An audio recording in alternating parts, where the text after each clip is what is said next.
Chapter 137. The sword is a vicious weapon since the ancient times. Although some people say that it is the king of all weapons, it cannot change its nature. It has become a tool to reap lives. Therefore, if a person uses the sword with good intentions, then the sword can save people and support the world. If a person uses the sword with evil intentions, then the sword can slaughter thousands of people. The sword will always be a tool. The only one who can decide the fate of the sword is the person holding it. Some people say that I am a demon who kills people like scything flax. Some people say that I am a cruel and violent madman. However, enemy, that person holds a sword and drinks wine. Banishment of those who kill each other, and those who save those who want to save. I will always be a banishment. Young man, there will be a day when you see yourself clearly. When that time comes, don't forget. You are just a person, an ordinary person who can still cry and laugh. Just do as you wish. Xianxia didn't know what kind of state he was in.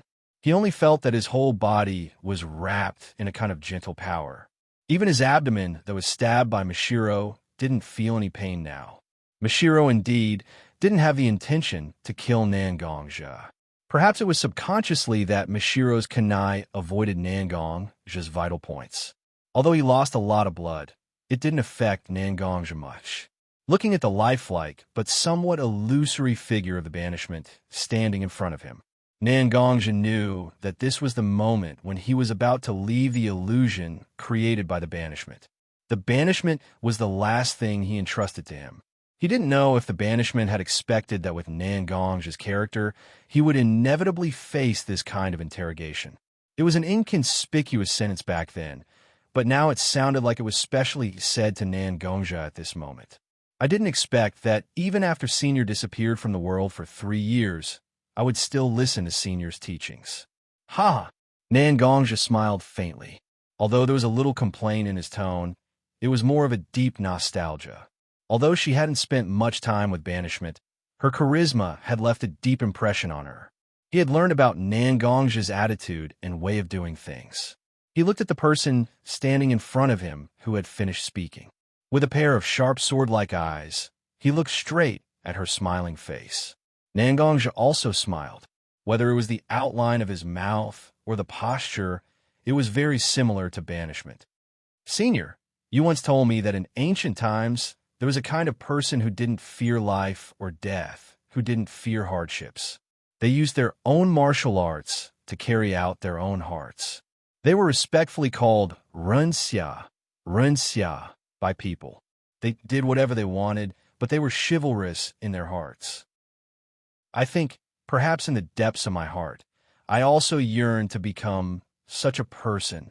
I am willing to hold the 5 feet of heavenly tribulation in my hands and follow my heart. Be a true Wuxia that I envy. Xianxia seemed to be talking to himself, but also seemed to be talking to banishment standing in front of him. Although his words weren't very impassioned, each word was powerful. It wasn't difficult to see that Xianxia valued these words. Banishment, who was standing opposite Xianxia, suddenly became clear. The smile on his face became wider, and he even nodded slightly at Xianxia. It didn't seem like a remnant image in his memory at all. Instead, it seemed like a real senior banishment was standing opposite him. Xianxia wanted to say something, but banishment's body had already turned into spots of light and dissipated. Xianxia's thoughts were no longer in the warm space. Wisps of cold wind blew on his face. Xianxia has returned to reality. Mashiro was still nestled in Xianxia's arms, while Danzo looked at Xianxia with a complicated expression. As for the root ninjas behind Danzo, don't mention it. Mashiro, let's go home. Xianxia put his mouth close to Mashiro's ear and said softly. After saying that, Xianxia raised his head and looked at Danzo. The corner of his mouth actually raised a little bit with a mocking smile. Not good. Xianxia is going to go all out. This was Danzo's first thought. But anyone who breaks through the Kage level will have a strange state for a short period of time after breaking through. It's like finding a way to vent after suddenly having excess power. At this moment, isn't Xianxia a person who just broke through the Kage level and just happened to have a chance to vent? Xianxia waved his hand and the Dragon Ball sword that originally turned into a sword energy dragon dissipated the sword energy around the sword. It returned to its original appearance. His eyes never left the heavenly calamity sword's body, as if he was preparing something. His hand, that was holding the heavenly tribulation sword, suddenly trembled. The Dragon Ball sword emitted a kind of fluctuation. In an instant, it affected the entire sword energy dragon. The sword energy dragon expanded at a speed visible to the naked eye, and the aura also changed from the originally stable to violent. Danzo hurriedly increased the speed of his hand seals, but the seals were not finished yet. The sword chi of the long dragon of sword chi suddenly erupted. The powerful light, the huge energy wave, and the sword energy that was even smaller than a thin thread that could penetrate through every opening suddenly exploded. There was no loud bang, and the sword energy dragon's explosion swept across the entire land silently. There was a huge cloud of dust in the air, and a gigantic whirlpool formed in the air, absorbing all of the dust that covered everyone's vision. A gigantic silhouette appeared. It was a strange creature with a long elephant trunk that was crouching on the ground at the moment. Below the abdomen of this giant creature, a group of people slowly appeared. At the same time, Danzo summoned his psychic beast, the Nightmare Taper, the moment the sword aura dragon burst out. He looked at the deep and shallow wounds on the Nightmare Taper's body that had a shocking defense. Danzo's heart was also filled with fear. If he had not summoned his spiritual beast in time, the base might have suffered a serious loss this time. A large number of members would lose their combat ability, and the precious information in the base would be destroyed. Those were the consequences that Danzo could not bear. Xianxia, I can't believe it's a disaster because of my carelessness. However, misfortune may be a blessing in disguise. My plan to exterminate the Uchiha tribe can't handle a variable like Xianxia in the Woodleaf. Although there are losses in this operation, we've forced Xianxia out of the Woodleaf's range. It's just nice to compensate for the losses with the Sharingan. Danzo waved and turned around, walking to the only part of the base that was not destroyed under the Nightmare Taper's protection. Chapter 138. When Xianxia reappeared, he was already in the alternate dimension of the Lion tribe. Brother, are you hurt? Xianxia was anxiously waiting at the teleportation point of the Lion tribe. Not much time had passed since Xianxia sent his sister to the alternate dimension of the Lion tribe to Xianxia rescuing Mashiro. Therefore, Xianxia had been waiting near the teleportation point, hoping to see her brother as soon as possible to confirm if Xianxia was hurt. It's nothing, just some superficial wounds. It doesn't affect anything. I already know that Little Linger wasn't captured. I'll go find Little Linger now and bring her to the alternate dimension of the Lion tribe. Xianxia's complexion was normal. Although his body was slightly tired, there were no obvious signs of abnormalities. Xianxia also knew that her brother's body was fine. Sister Mashiro, are you okay too? Xianxia looked at Mashiro, who was nestled in Xianxia's arms, and asked. There were many wounds on Mashiro's body, some shallow and some deep. Perhaps the people from Root wanted to confuse Xianxia, but they left many wounds on Mashiro's body. Moreover, they didn't hold back at all. Every wound was left on Mashiro's body. At this moment, Mashiro was still a little weak, and her face was sickly pale. He opened his pale mouth, as if he wanted to say something. However, after opening it a few times, she closed her mouth weakly. Xianxia could also see that Mashiro might be feeling guilty for stabbing herself, so he helped Mashiro cover up. All right, Little Linger is still outside, and we can't be completely sure of her safety. Mashiro has never cultivated before, and her body is also weak. Now that I think about it, we can't talk properly. Let her have a good rest. Xianxia's words weren't completely flawless. However, Xianxia also knew that Little Linger was in a dangerous state. It wasn't the time to mind Mashiro's problem. Although Xianxia knew some emergency bandages, he didn't have time to treat Mashiro. Although her injuries hadn't reached a critical state, she still needed to be treated urgently. All right, let's not talk anymore. I have to find Little Linger as soon as possible. I'll leave Mashiro to you. Nangongja knew that he couldn't lie in front of his sister. The two of them were too familiar with each other. If Nangongja had any unnatural behavior, Nangong Ro wouldn't be able to hide it. Nangongja quickly placed True White in front of Nangong Ro and glanced at Arthur, who was beside him, and said, "Don't worry. Little Arthur, please take care of Sister Mashiro and Sister Ru." Little Arthur roared, "Don't worry. Leave it to me.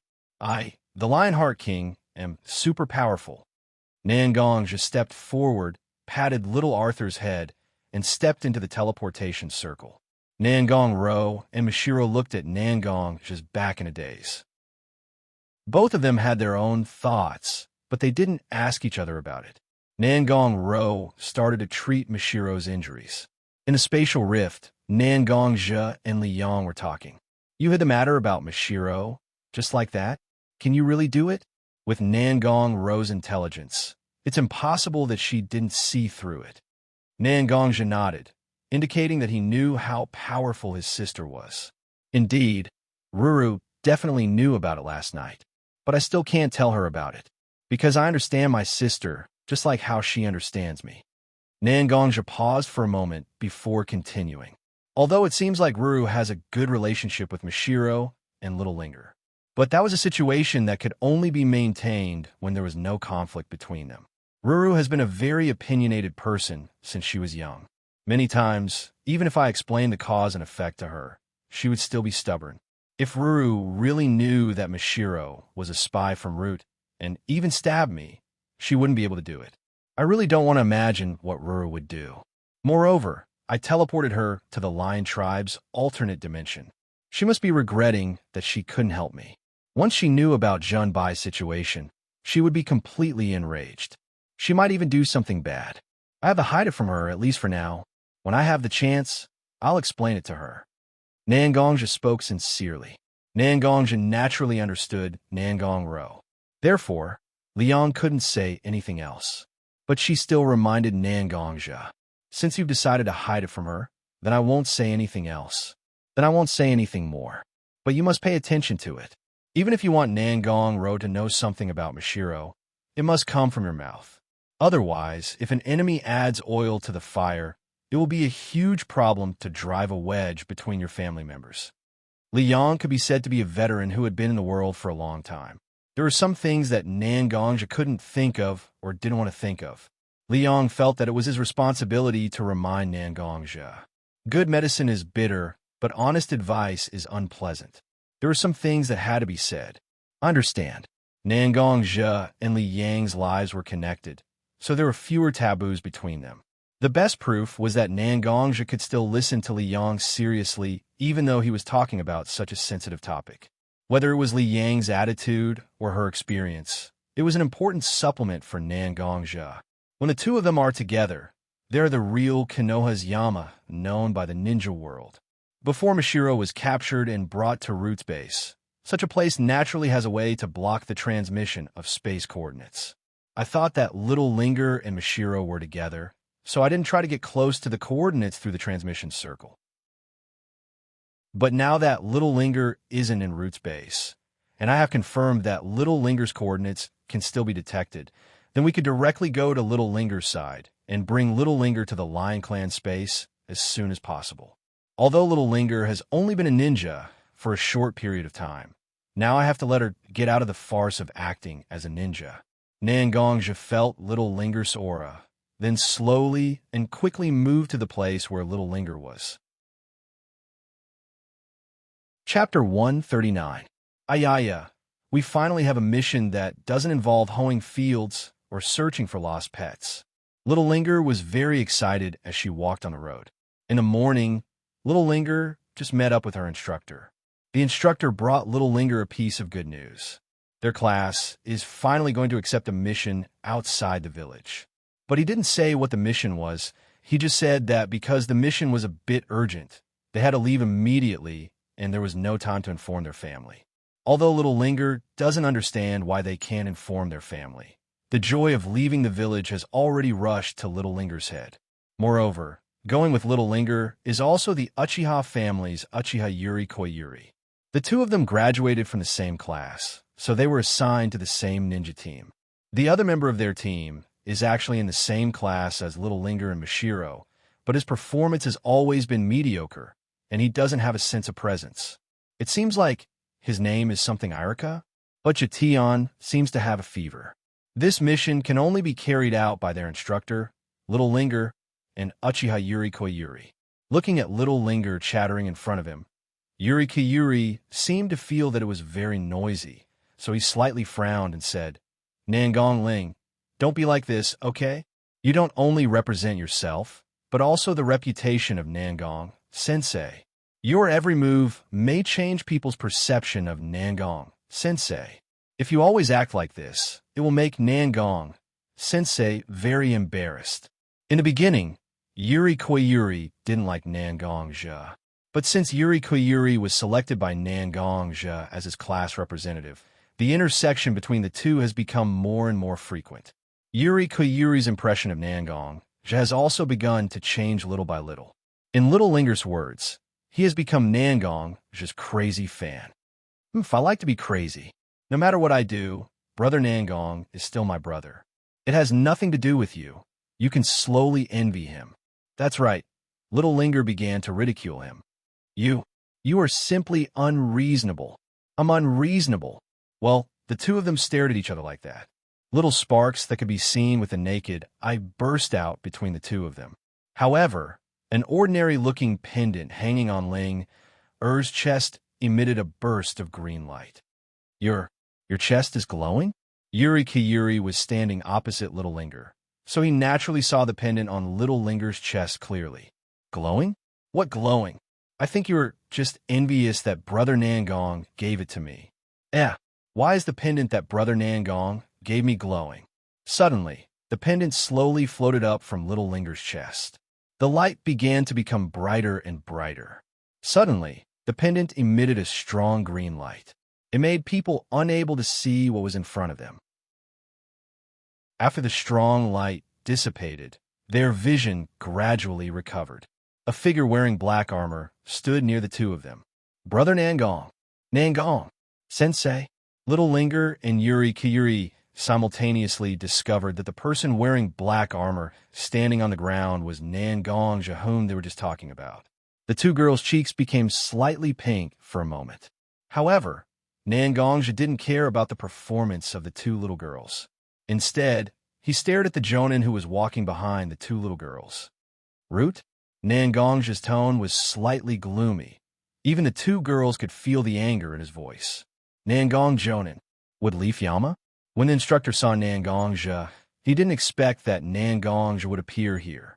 In fact, this instructor was indeed a ninja from Root, but due to various coincidences, he became a jonin who led a few genin. Although no one told him directly, the instructor knew that he was a backup plan placed by Root beside Nangong Ling. If the mission failed, then Nangong Ling would become an excellent target for coercion. Root? It was still the same words and the same tone, but Nangong Jia's words made people feel even more gloomy. I am Nangong Ling's instructor Jonin. Why must I cooperate with Root? The instructor knew that his identity couldn't be exposed like this, unless Nangong Jia directly went to Root's personnel department to check the information. Otherwise, it was impossible to find out the slightest bit of information about his identity. So when he spoke, he was actually a little bit fearless. Root. Although Nangong Jia said the same words at this moment, his tone was very firm. Obviously, he had made a conclusion in his heart. Wait, I am. The instructor naturally knew that Nangong Jia wanted to kill him. No matter what kind of person he was, it was impossible for him to be so calm when facing the net. The fear in his heart urged him to explain himself. But Nangong Jia's sword flashed, and the instructor's head flew into the sky just like that. Under the effect of the heart, a column of blood gushed up to the sky. Whether it was Little Linger or Yuri Koyuri, they had never seen such a bloody scene before. For a moment, their stomachs were overturned, and it was as if they were going to vomit. Brother Nangong? After all, Little Linger was closer to Nangong Jia. Although she didn't understand why Nangong Jia wanted to kill this instructor Jonin who treated her well, she still didn't understand. But she still called out Nangong's name with the fear and disgust in her heart. Although Nangong had just killed someone, he wasn't controlled by the emotions of killing someone. Instead, he turned around and told little Linger the whole story. Of course, Nangong still hid the fact that Mishiro was a fan.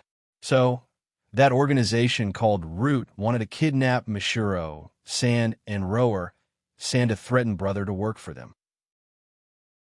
But Brother saw through it and saved Mishiro, Sand, and Rower, Sand to the Lion Clan's alternate dimension. Now, Little Linger's instructor Jonin is actually a backup plan left by Root to threaten Brother. Little Linger's tone was a little surprised and uneasy. Little Linger, who was inexperienced in the world, had never seen such a sinister person. For a moment, she was speechless. On the other hand, Yuri Kuyuri, who came from a big family, seemed to have endured the fear and disgust of the bloody scene and seemed to be thinking about something. Chapter 140. Nangong Sensei. Root will never recruit a famous ninja for no reason, because this is not Root style at all. Yuri Koyuri said to Nangongja. Although Yuri Koyuri usually jested with Little Linger and didn't seem to be scheming. But that's just because Yuri Koyuri didn't want to use too much scheming on a pure person like Little Linger. How could a person who was trained by a big clan, like the Uchiha, be an ignorant girl? As one of the key clansmen of the Uchiha clan, some records about the Wood Leaf forces must be studied. As the root of Konoha's rapid rise, Konoha was feared by many, and Konoha has naturally seen his intelligence. As an organization that specializes in assassination, every ninja recruited must have some kind of connection with Root. If they didn't have a relationship with Root, then they were trained by Root. Although Nangongja was strong, he was still a stranger to Root. Now that they wanted to recruit someone they weren't familiar with, the most likely reason was that Root was going to organize a big operation. Their own strength was still a bit lacking, so they used this method to increase their strength. Then, Lily continued, "That's right. There are only a few people who can make Root pay so much attention to them. Outer Village ninjas suffered a lot during the Third Shinobi World War, so they naturally won't do stupid things at this juncture, so they could be ruled out. Although the Woodleaf's alliance is already a force that can't be ignored. After all, each of the small clans had many or small conflicts and frictions during the Warring States period. They were wary of each other, and there was no one who was strong enough to lead them. So in fact, it's more than enough to defend, but not enough to attack. Such a force is not worth Root's attention. Although the Hokage clan has always been in conflict with Root, they still restrained each other. After the fourth Hokage left the village to investigate the mysterious organization that caused the Nine-Tails Rebellion, the Hokage clan's strength has also been greatly weakened. As long as the two sides don't have a fundamental conflict, they won't fight openly. The Hyuga clan's eldest daughter was kidnapped by Kyomo Shinobu not long ago. Although there were some complaints because of the Wood Leaf, most of the Hyuga leaders didn't mind using a branch family member to end this trouble. Therefore, there is no conflict with Root, which represents Konoha's official power. Moreover, the poor Cataract clan doesn't have the courage to compete with an organization like Root. So, the only force that can make Root make such a big move is actually very obvious. It's the Uchiha clan. Yuri Koyuri's analysis was very reasonable, and his logic was very careful. Automatically blocking some of the Daily Hyuga's remarks was very valuable. But Nangongja always felt that Yuri Koyuri was a little too calm at this moment. It was obviously the clan that he grew up in. Yuri Koyuri could be so calm at this moment. It could even be said that he was cold-blooded.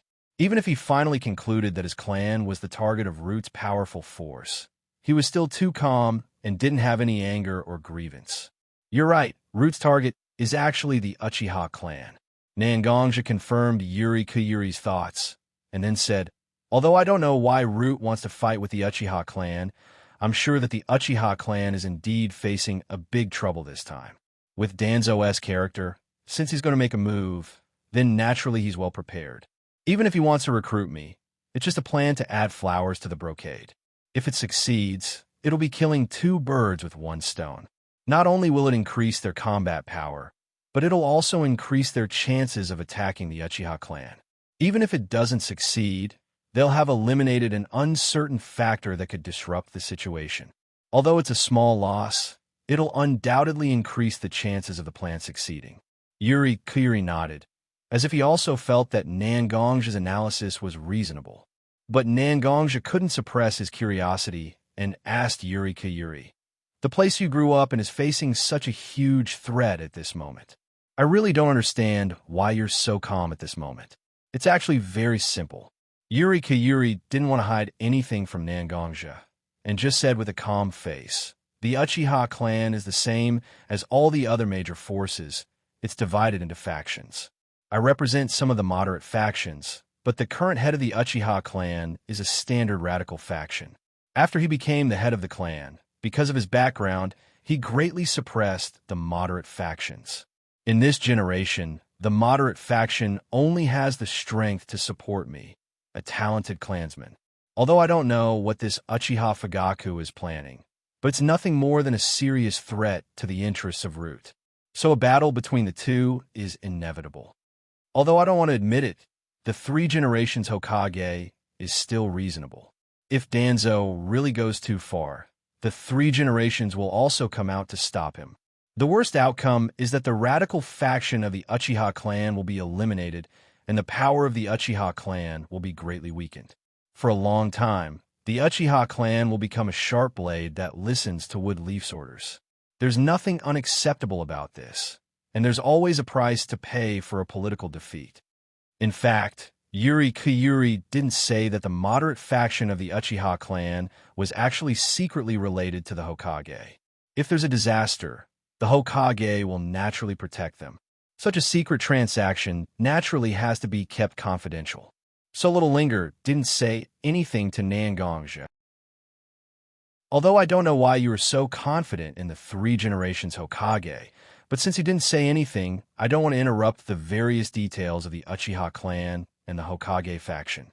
I just want to protect my family, and I don't want to be involved in this kind of troublesome thing," Nangongja said, and then his tone changed. "But since Danzo provoked me, I naturally can't let him get what he wants. It's also possible to create some trouble for him at the right time." Chapter 141. Nangong, brother, what are you guys talking about? Little Linger, why can't I understand? Nangongja and Yuri Kuyuri began brainstorming each other, but Little Linger, who was standing on the side, suffered. "What's going on today?" Little Linger finally received a mission to go out of the village, and she thought that she would have a good trip. But she just quarreled with Yuri Kuyuri for a while and ridiculed each other a few times. Then, Nangongja suddenly appeared and killed the Jonin under his guidance. After that, Nangongja began to explain the ins and outs to Little Linger. After listening to her brother Nangong's words, her teammates Yuri Kuyuri and brother Nangong began to chatter about a lot of things that Little Linger didn't understand. What small family alliance? What cataract family? What rude Uchiha? Little Ling Air's head was a little dizzy from hearing this. Her brain couldn't wrap itself around it, so Little Linger had to call her brother Nangong. Looking at Little Linger's face that was about to turn into a mosquito coil, Nangong just suddenly realized that he seemed to be too protective of Little Linger. He clearly persuaded Yabuki to let Sakura go to the ninja school to learn self-defense methods, but now it's his turn to be overprotective of Little Linger. Sure enough, people are just people who know it's easy to do it.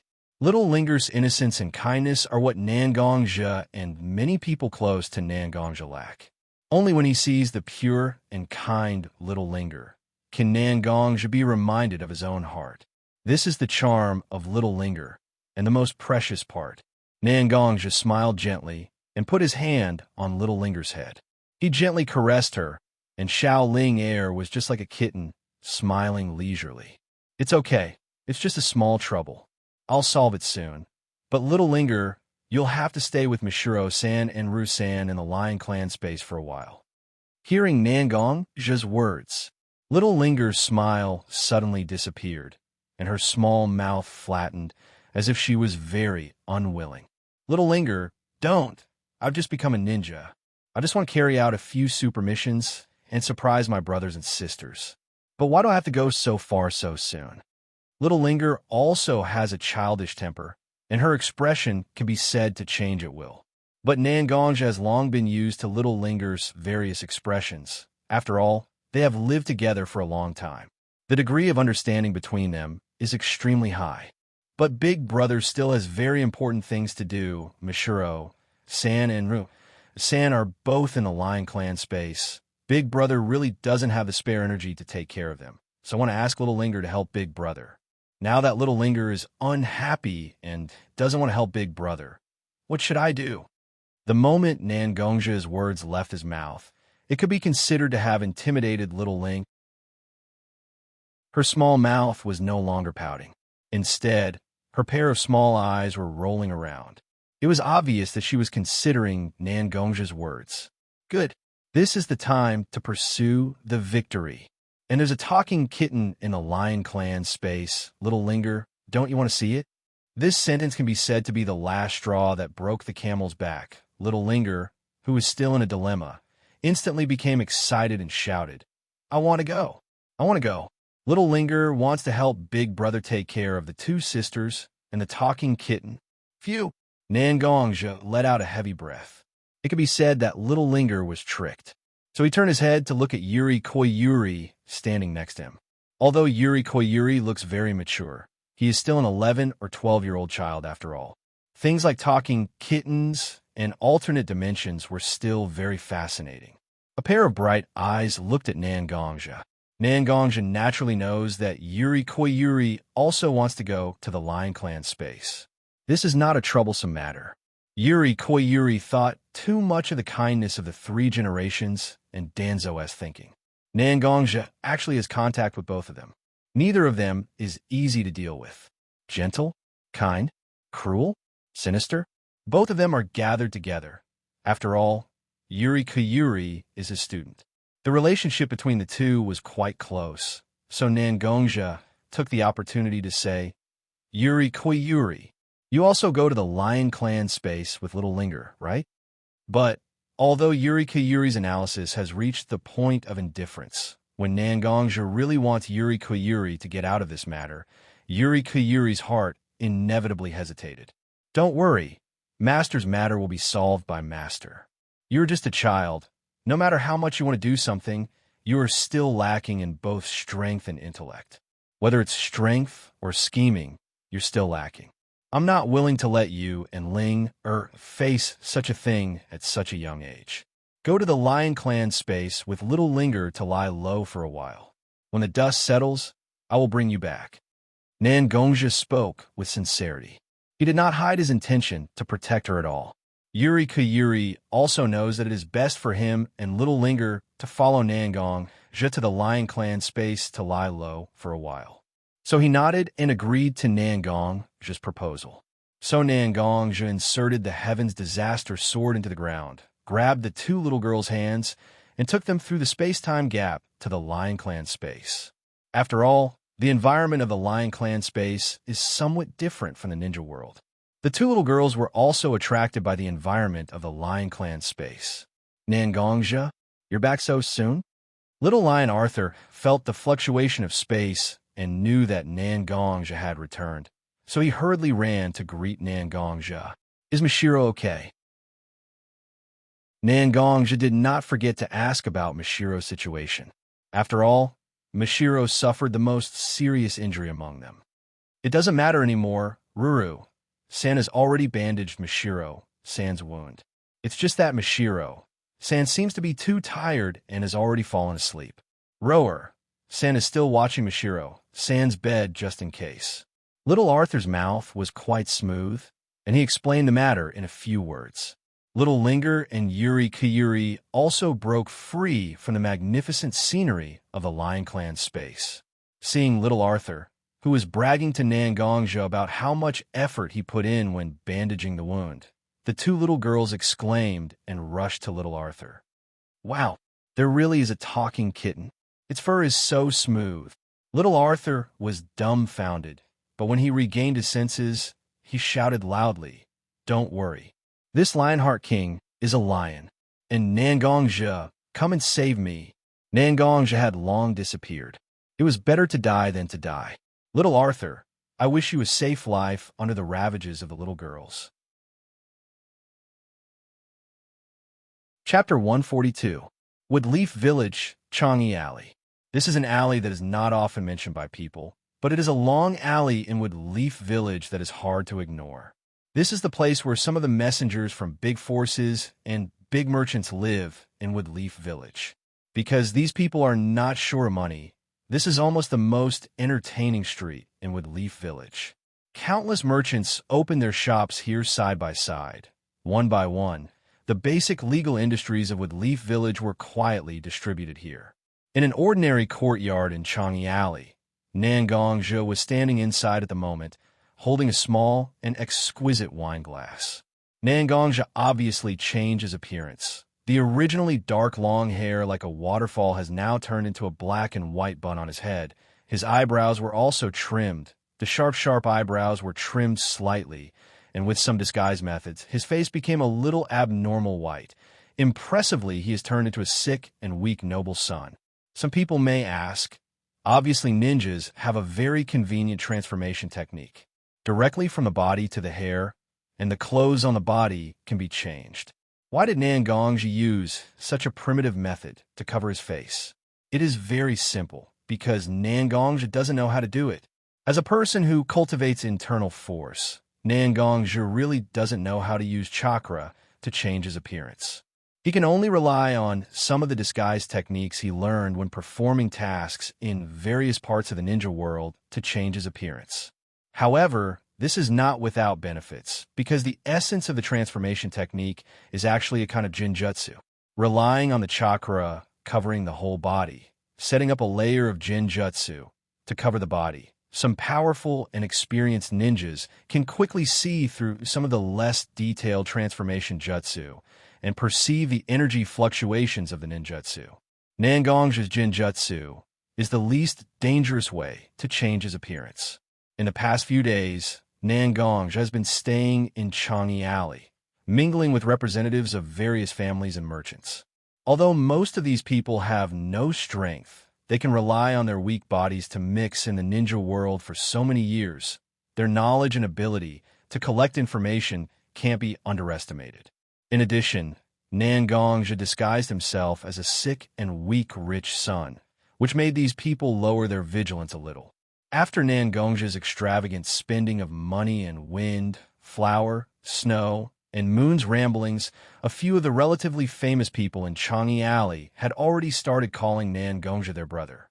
These days, although on the surface, Woodleaf Village is as usual. However, there are more people in all important places. Some important messengers got the news that Woodleaf Village has found some ninjas from other villages, so they raised the level of alert. But everyone knows that although Woodleaf Village lost a lot of power in the previous Third Shinobi World War and Ninetales attack, but in the Third Shinobi World War, each village also lost a lot of power. It's time to rest. No one will start a war so easily. Those merchants and noble messengers don't know where to go, but I know. In the past few days, Danzo and the three generations have reached a tacit understanding. In 1 or 2 days, they will make a move on the Uchiha clan. Humph! Now that the enemy is in the light and I'm in the dark, what should I do to disturb the three generations and the insidious Danzo-sama? Xianxia took a sip of the wine in his small glass. Although his tone was asking, he didn't hesitate at all. Obviously, he already had a plan in his heart. The key is Itachi Uchiha. Xianxia himself has been thinking for a long time. He has been thinking about how Danzo and the three generations will deal with the Uchiha clan. Although the Uchiha clan is not as strong as the Uchiha clan when they first built the village, but over the years, the Uchiha clan has been accumulating their strength, and in each generation, there will be several amazing new talents. Moreover, even if Danzo and the three generations really want to face the Uchiha clan at all costs, they also have to consider the thoughts of the other Woodleaf clans. Originally, when the village was built, everyone agreed to build the village together. In other words, every clan is a shareholder of the Woodleaf joint venture. Senju, Uchiha and Hyuga are the biggest shareholders. As for the other small families, they were also shareholders. Now, the Woodleaf clan has developed and become one of the most powerful clans in the shinobi world. The power of the Hokage clan has also expanded rapidly. Originally, it was only the power of Senju clan, but now it is gradually integrated with the power of Sarutobi, Nara, Akimichi, Yamanaka, Shimura, and the Uzumaki clan scattered in the shinobi world. They have also developed the Umbu under Hokage's direct command and Konoha's root. Every small clan began to feel a little uneasy. Am I really one of the owners of the Woodleaf clan now? Don't say that the Woodleaf is my family. We all love her. The strength of the Woodleaf clan is our strength. Such a hypocritical lie. Every clan that has struggled to survive since the Warring States period, there is no one who doesn't get up early without benefits. If the Uchiha clan has really launched a rebellion, then all the small clans naturally have nothing to say, and even send their own forces to help the Hokage clan suppress the Uchiha clan. But Danzo is selfish. He wants to collect the Sharingan of the Uchiha clan. How can he allow others to take such a piece of the cake? At this moment, it is an irreconcilable contradiction. Once the Uchiha clan is destroyed, the small clans will inevitably think about it.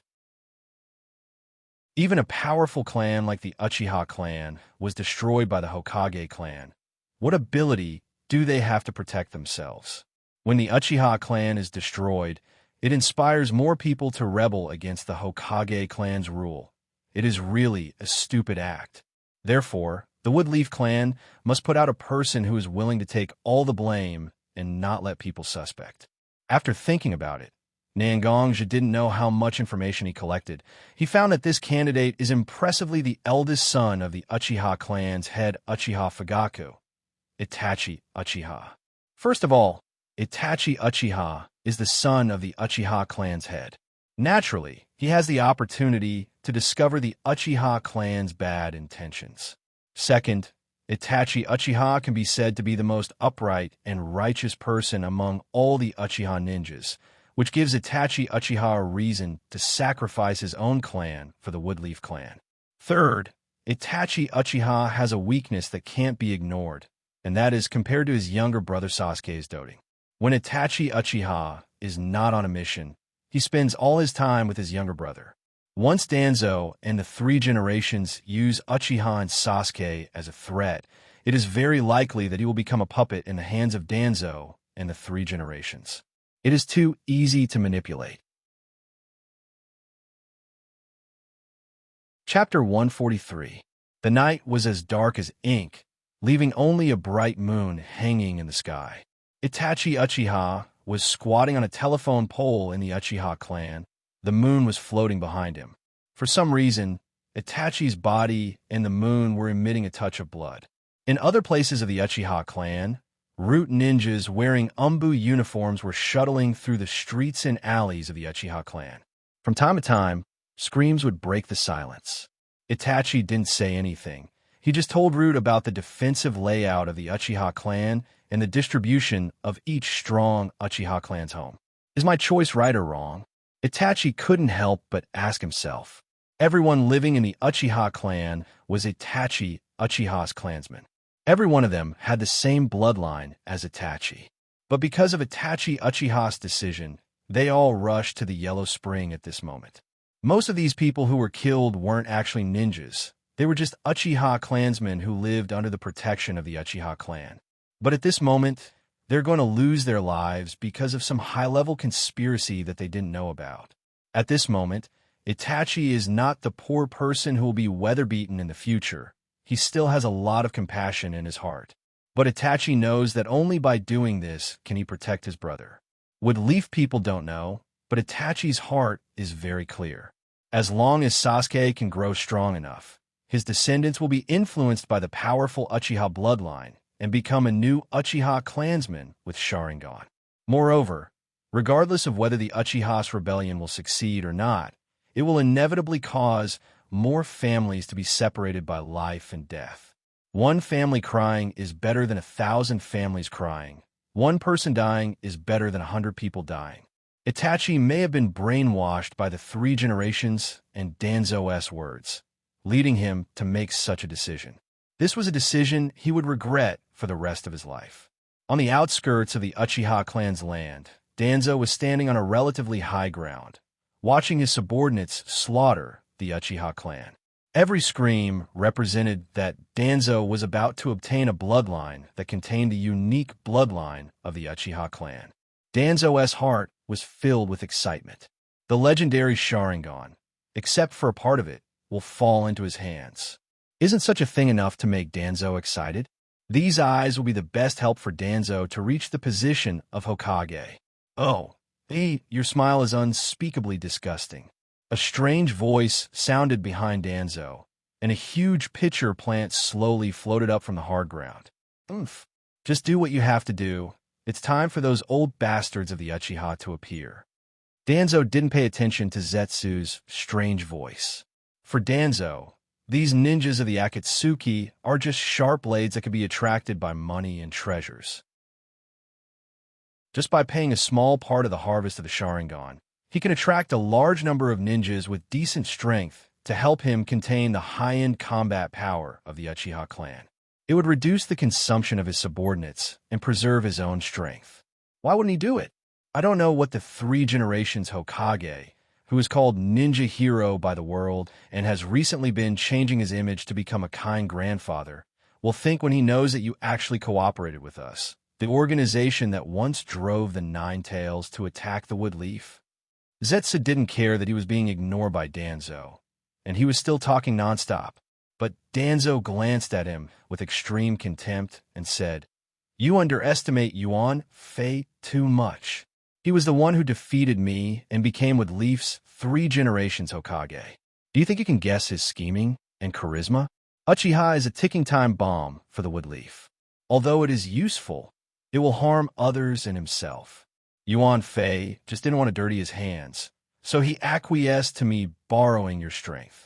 In the end, Namake's Watergate is still an unqualified Hokage. Everything is too simple. All enemies and friends can be covered up and betrayed by their own interests. So stupid to go out of the village and look for your Akatsuki and destroy you? If this Namake's Watergate is a Hokage for 3 to 5 years, I can guarantee that he won't even have the slightest idea of doing such a thing. Namake's Watergate is just an unqualified ninja." Looking at Danzo, Zetsu was stunned by the shamelessness of such a person. Sure enough, every politician has already buried their moral integrity and bottom line deep in the ground. They don't care about justice or evil, only care about profit or loss. Such a person, living won't make the world more beautiful, but dying might make the world less noisy. However, a human's life was too short. After the death of a schemer, who knew how many more schemers would emerge with even more sinister intentions. Human, in Zetsu's mind, is such an inferior and meaningless race. They don't have the qualifications to live and enjoy this world. Such a person should be sent back to the furnace as soon as possible. Just when Zetsu was minding his own business, Uchiha's clan land also rose several huge auras. Danzo glanced at Zetsu, then said in a cruel and cold-blooded manner, "It's time for you to show me whether you are worthy of the reward I pay or not." Zetsu looked at Danzo, but didn't speak. Just like when he appeared, he slowly sank into the ground. At the same time, several ninjas wearing black robes with red clouds appeared in the dark night sky, revealing their figures. These ninjas were either in pairs or in groups of 3. They were the backup forces of Uchiha. In other words, the genius ninjas of various eras were separated from each other. Each one of them didn't seem to cherish the strength of an elite jonin. Each one of them was fearless of death, fighting with the strength of Uchiha clan. Under such a fearless attack, the strength of the Uchiha clan's shinobi was greatly depleted. After that, a pitcher plant would slowly appear behind them. Their lives had been taken away without a sound. And those Akatsuki members who were covered in cuts and bruises also dragged their wounded bodies to dig out the eyes of the Uchiha clan's ninjas they just killed. This is the deal between Danzo and Akatsuki. As long as Akatsuki kills Uchiha clan's ninjas, then the eyes of these ninjas belong to Akatsuki. Chapter 144. With the cooperation of Root and Akatsuki, the Uchiha clan strength was quickly eliminated. Soon, whether it was powerful ninjas or ordinary clansmen, they all turned into corpses lying on the ground. Perhaps only the blood that slowly flowed out from the wounds on their bodies and the eye sockets that had been dug out could prove that these people had once lived in this world. Itachi Uchiha's figure disappeared from the pole and appeared behind Danzo. "Stop, it's time for me to make my move." Itachi's eyes were cold, which was what Danzo wanted. Without feelings, he could abandon everything. As long as he followed the orders of his boss, it was enough. Danzo turned his head and looked at Itachi Uchiha's line of sight. Itachi Uchiha's younger brother, Sasuke, was slowly walking toward his home in the Uchiha clan. Because of the previous massacre, the air was filled with the smell of blood. There was no sound in the surroundings. It was empty and silent, like an old tomb with countless tombstones. Sasuke was just a child, but he could still feel the oppressive and heavy atmosphere. Therefore, he subconsciously quickened his pace, wanting to quickly return to his home, the place where he thought was the safest, where his brother and parents were. Itachi just looked at his brother coldly. Then his figure flashed, and he already arrived at his home. His father, Uchiha clan's head, Uchiha Fugaku, and his wife, his mother, Uchiha Mikoto, were sitting peacefully in the living room, slowly waiting for his final outcome. When Itachi opened the door, Fugaku's pupils shrank. He guessed countless people who might betray the Uchiha clan and become Woodleaf's spy. But he never thought that the person who betrayed the Uchiha was actually his eldest son, Uchiha Itachi, whom he valued the most and gave the most expectations to. "Itachi, I really didn't expect that the person who came to send me and your mother on our last journey would be you." Originally, Uchiha Mikoto was ready to go to hell with her husband and 2 children. For Mikoto, whether it was the human world or hell, as long as she could be with her family, she had nothing to fear. But Itachi's appearance instantly broke Mikoto's mental state. Since Itachi betrayed the Uchiha clan, then doesn't it mean that he can live? What about Sasuke? Would his youngest son be able to live on with him as well? Itachi, Sasuke, Mikoto still couldn't control the impulse in her heart. The desire to let her 2 children live on was like a clump of wild grass, quickly spreading throughout her mind. Although Itachi didn't directly tell her about Sasuke's, he still gave his mother a reassuring look. Mikoto understood her child, just like she understood herself. Since Itachi's eyes, she didn't say anything more. "Father, you've made the worst decision possible. Your decision is the root cause of the Uchiha clan's destruction." Itachi turned his head and looked at his father. This was the most harsh words that the always humble and polite Itachi said to his father. "Itachi, there are some things that you can't really understand. I won't defend my actions, nor will I deny my mistakes. Winner takes all. This world has always been like this. Now, since you can use my and your mother's life in exchange for yours and Sasuke's life, then go ahead and make your move. I'm sorry. All these years, I've only cared about the identity of the Uchiha family. But I haven't been a qualified father and husband. I hope you can make it up to your mother in hell." Uchiha Fugaku's usual stern and harsh attitude changed. The cold and stiff face in Itachi's mind became soft at this moment. "Father." Although it was still a bit estranged, Itachi's mood was completely different. It turned out that his father also had such a side to him. At this moment, Sasuke wasn't far from his home. If he wanted to protect his brother, he had to take his parents' lives before he came back. Under the torment, Itachi still raised the sword in his hand and was about to cut his mother. Shwa! The feeling of flesh being cut and warm blood flowing in all directions did not appear. Instead, there was the sound of metal clashing. Just like that, a pitch-black 5-foot-long sword blocked the saber that was about to slash at his mother. "Do you want your parents to live? Do you hate Danzo?" The person who came was Nangongjia, who had removed his disguise. When the Uchiha clan was wiped out by Root and Akatsuki, Nangongja was already at the scene. After many observations, Nangongja found that these Root and Akatsuki ninjas always intentionally or unintentionally skipped the Uchiha clan's house when they were slaughtering the Uchiha clan. So, he sneaked into Uchiha Fugaku's house, wanting to see the further development of things. So, when Itachi was about to kill his mother, he stopped him. Mixed with a part of psychic secret technique, Itachi couldn't help but start to think. His parents, don't he want them to live? The answer was naturally impossible, but his father was the leader of the rebellion against Woodleaf and the head of the Uchiha clan. Even if Itachi wanted to cover up for him, he couldn't do it all, right? But Itachi still understood in his heart, as long as there was a slight chance for his parents to escape, Itachi would never miss it.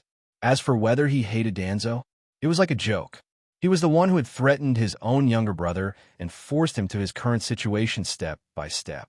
Itachi's hatred for Danzo is absolute and can't be ignored. I think I hate him too. Itachi didn't know what was going on with him, but he subconsciously said what was in his heart. I can help you. I can help you save your parents' lives, and I can also help you take revenge on Danzo. In the end, Nangongja still took out his chip. When Itachi heard Nangongja's words, he instantly woke up. In the past few days, Itachi was used by Danzo and 3 generations.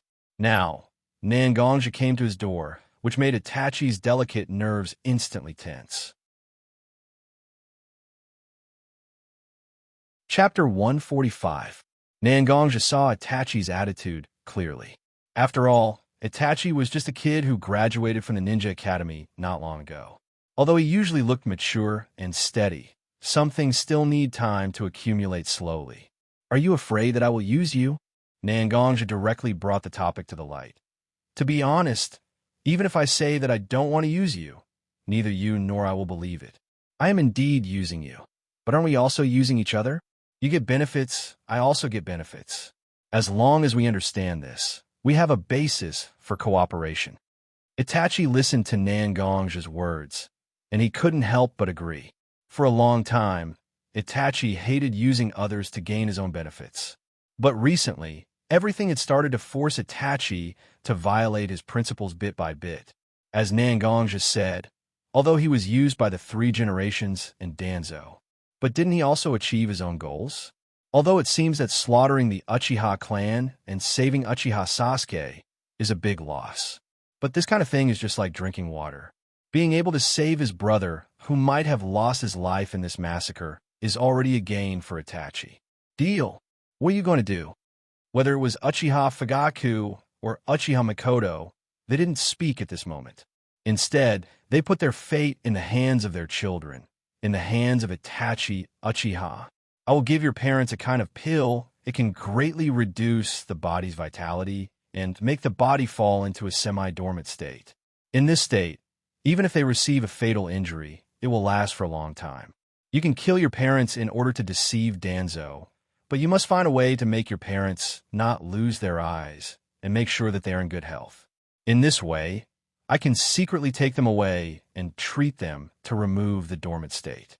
Itachi didn't know if the pills provided by Nangongja were as miraculous as he claimed, but his parents were already doomed. Now that there was such an opportunity to save their lives, both Itachi and Uchiha Fugaku felt that it was worth a try. If that's the case, then let's do it.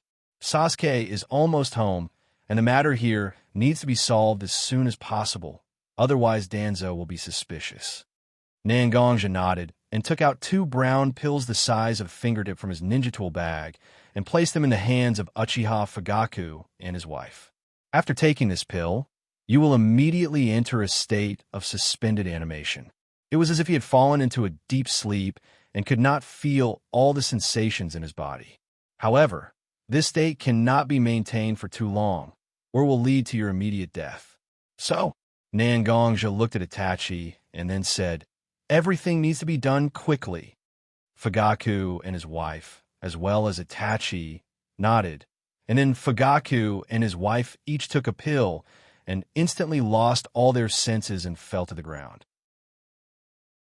All their physical characteristics became extremely weak, and it was impossible to detect them. "Let's finish them off," Xianxia said to Itachi Uchiha, and Itachi also raised the Zanpakuto in his hand and slashed his parents without hesitation. The huge wound slowly oozed blood, and the strange thing was that it was such a big wound, but there was very little blood flowing out. Sui Ran looked very decisive, and there was no emotional fluctuation at all. However, the original pair of dark eyes had turned red at this moment. It was the Uchiha clan's Kekkei Genkai, Sharingan.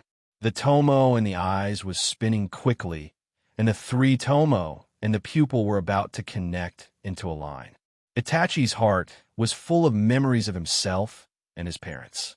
It was obviously such an ordinary memory, but at this moment, it became so clear, so full of happiness. But now there was nothing. Itachi's heart was filled with extraordinary hatred. The hatred for his father was because he wanted to fight for power and profit, and pushed his family into the abyss of destruction. The hatred for Danzo was because he coveted the Uchiha clan's Kekkei Genkai, Sharingan, and forced him to push his family step by step to this point. But the hatred for himself, he could have fought for his family and fought with the root ninjas to defend his family. But he couldn't bear to see more people die, so he chose to betray his family. Hatred. He hated the world for being unfair, and he hated himself for being weak. If he could be stronger, he would be able to face all threats. Then how could he make such a choice? His parents lying on the ground, and the blood slowly flowing out of their wounds was like a sharp knife stabbing his head.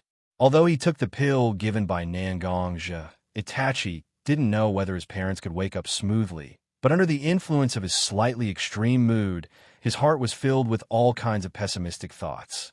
2 tears of blood slowly flowed from Itachi's eyes, and the 3 tomo in the Sharingan had now turned into a huge triangular windmill. This is the evolved form of the Uchiha clan's Sharingan, Mangekyo Sharingan. Then I'll leave the rest to you. Xianxia walked to Itachi's side and patted his shoulder with his hand. At this moment, Itachi's temperament has changed greatly. The original sadness and anger at this moment quietly disappeared. Only extreme indifference and coldness were left, as if Itachi had frozen his heart and soul. "Don't worry, since I made a deal with you, I will naturally do it. You just need to be ready to accept my parents." Itachi's tone was a bit cold, but he still didn't get confused by all kinds of emotions, and his words were still somewhat organized. "Oni-san, Father Sama, Mom." Little Sasuke's shout came from outside the door, and glanced at Xianxia. Xianxia immediately hid his figure. Brother.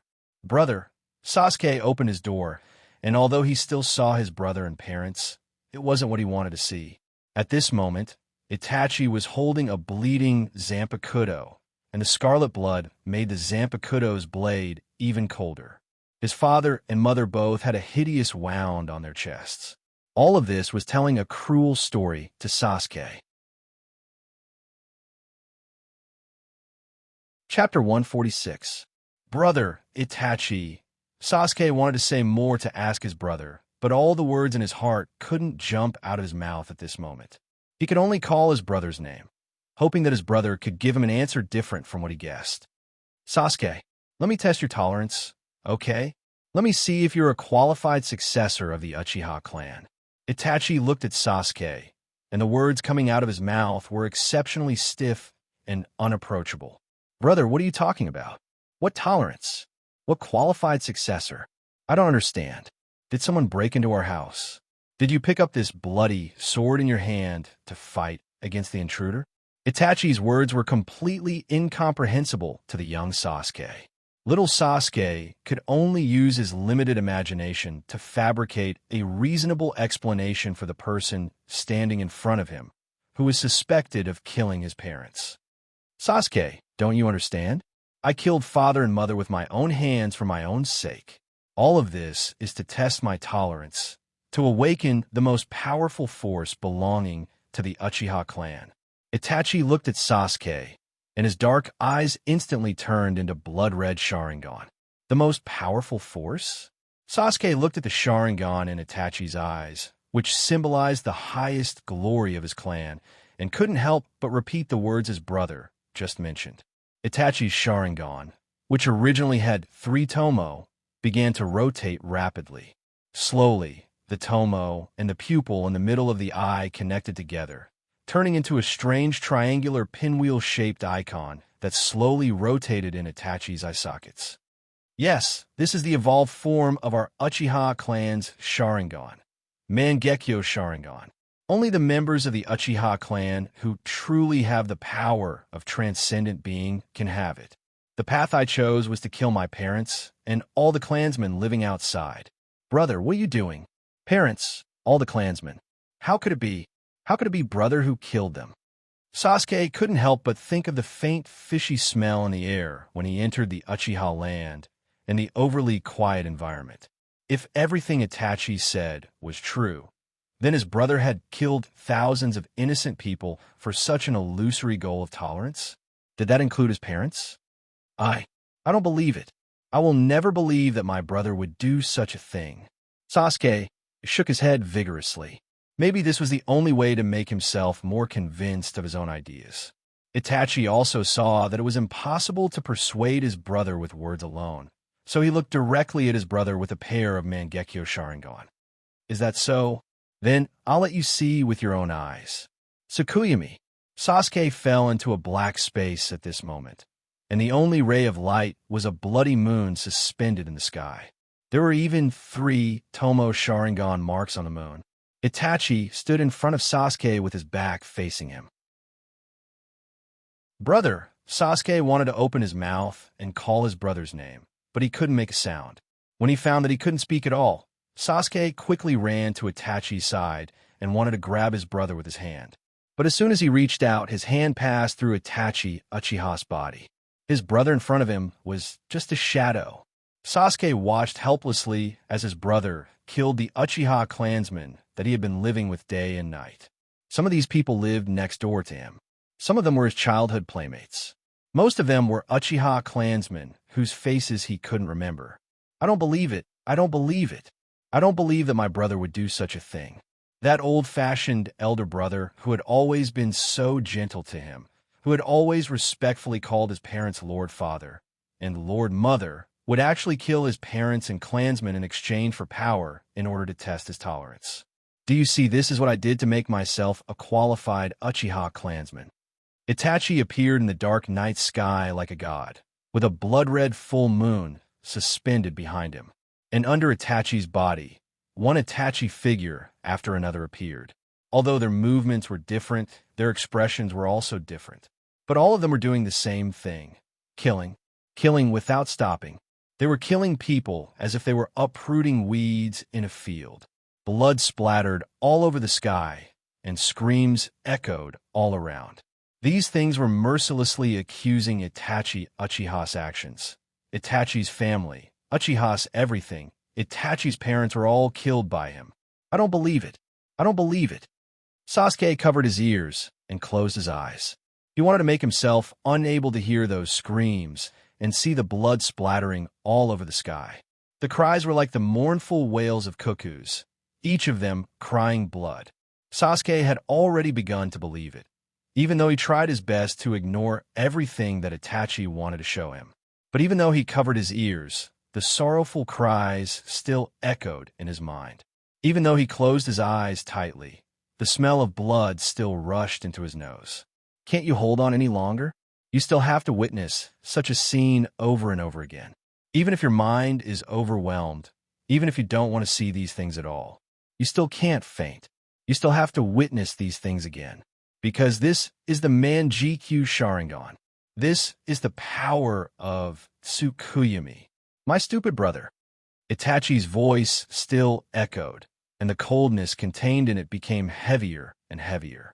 Only by doing this could his weak brother grow up to be able to face anyone's threat, to face any form of fear, to revive the Uchiha clan once again. Even if he couldn't revive the Uchiha clan, at least he could survive. In the end, Sasuke fainted. The repeated mental stimulation caused Sasuke to fall to the ground the moment he left Tsukuyami. As for Sasuke's eyes, they had unknowingly turned into a one-tomo Sharingan, floating in them. A bloody tear flowed down Itachi's face. Looking at his brother, Itachi's eyes were filled with sadness and relief. For his brother, he was sad that he had to live alone from now on. For his brother, he was gratified that he could live from now on. Chapter 147. Holding his brother, Itachi walked out of his house step by step. Itachi couldn't help but look back at the place where he grew up. This is the place where he spent most of his time, but it's also the place where he will never be able to return to in his life. Itachi guessed in his heart that maybe he will never set foot in this area in his life. After all, whether it's the things that he cherished or those that accompanied him growing up, they were all destroyed by him. His steps were still firm. Everything he did in the future would be so that his younger brother could take charge and survive on his own. Even if the premise is that his brother will hate him and only want to get rid of him, it's fine. Everything is done, Itachi said to Danzo, who was standing opposite him. Very good. From now on, you will be the S-class ninja who betrayed Wood Leaf after destroying the Uchiha clan. Itachi Uchiha. Wood Leaf will mobilize all forces to capture you. Danzo looked at Itachi and coldly made a judgment for him. At the same time, several root ninjas walked to the opposite side of Itachi and reached out to take Sasuke, who was in Itachi's arms. Remember your promise to me. Let Sasuke live a healthy and safe life. Itachi didn't immediately hand over his brother in his hands, but looked at Danzo to confirm the deal between them. That's for sure. I'll definitely do what I've promised you. Danzo didn't even look at Itachi and just said, you can go and confirm the death of my parents, but I want to take their bodies away. You can't violate them. Itachi said, but Danzo wasn't happy. Is this part of our deal? Those are my parents. I will not allow them to have their eyes gouged out like those Uchiha clan members who were slaughtered by you. Leave their bodies intact. I will take them away and bury them properly. This is my last request. Danzo waved his hand, and several root ninjas walked out. Go and confirm the death of Uchiha clan's clan head Uchiha Fugaku and his wife Uchiha Mikoto. Several root ninjas quickly disappeared, but a moment later, one of them walked to Danzo's side and whispered a few words to Danzo. The remaining root ninjas also came out with the bodies of Uchiha Fugaku and Uchiha Mikoto, but there was an obvious wound on their necks. Their throats were once again cut by the root ninjas to confirm their death. Remember, this is the only and last time you will act on your own initiative. Danzo looked at Itachi to warn him. Itachi didn't say anything. He just took his parents' bodies and brought them away, one in each hand. Looking at his parents' grave, it was already far away from the Wood Leaf. Whether it was Uchiha Fugaku or Uchiha Mikoto, there was no tombstone on their graves. It was just two lonely little mounds under such a big tree. Perhaps Itachi chose this place because he didn't want his parents to suffer the cruelty of the wind and rain even after they died. Looking at his parents' grave, Itachi was silent for a long time before leaving. Not long after Itachi left, several root ninjas came out to check the grave again. After confirming that it was indeed Uchiha Fugaku and his wife, they left this place. These root ninjas are really careful. They actually came to check again. Should I say that they are really worthy of being root ninjas? Xianxia also came out from the shadows and confirmed that there were no hidden sentries around. Xianxia began to dig out the bodies of Uchiha Fugaku and Uchiha Mikoto, carefully returning the grave to its original state. Xianxia took the bodies of Uchiha Fugaku and his wife to the Lion Clan's dimension. Who? Itachi felt an aura following him from behind. After confirming that he was far away from his parents' grave, Itachi called out to the figure that was following him. I hope Xianxia can save my parents? Without giving Itachi more time to think, a huge picture plant appeared behind him. Looking at the black cover with red clouds on Zetsu's body, Itachi's eyes were a bit dazed. It seems that you know about us? Zetsu looked at Itachi's reaction and realized that Itachi actually knew about the organization he belonged to. When Nine Tails attacked the village, the Uchiha clan also had a detailed record. After all, whether it's the mysterious person who can arm wrestle with Yondaime Hokage, or the 3-Tomo Sharingan mark in Nine Tails' eye socket, for the Uchiha clan, it's information that must be collected. Itachi didn't intend to lie to Zetsu. After all, a ninja of this level can distinguish whether a person is telling the truth or not. He. I didn't expect our organization to have reached such a prestigious level. Zetsu's words were strange. Obviously, he was praising his organization, but there was a different kind of joking tone in his voice. Then, everything will be easy. Our organization is an organization that recruits all S-class ninjas. We've taken all the ninjas who left the village and give them shelter. At the same time, they will also serve our organization when the organization needs them. Well, a ninja who betrayed the Wood Leaf and wiped out his own family must need our organization's protection, right? Serve your organization, and you will provide me shelter?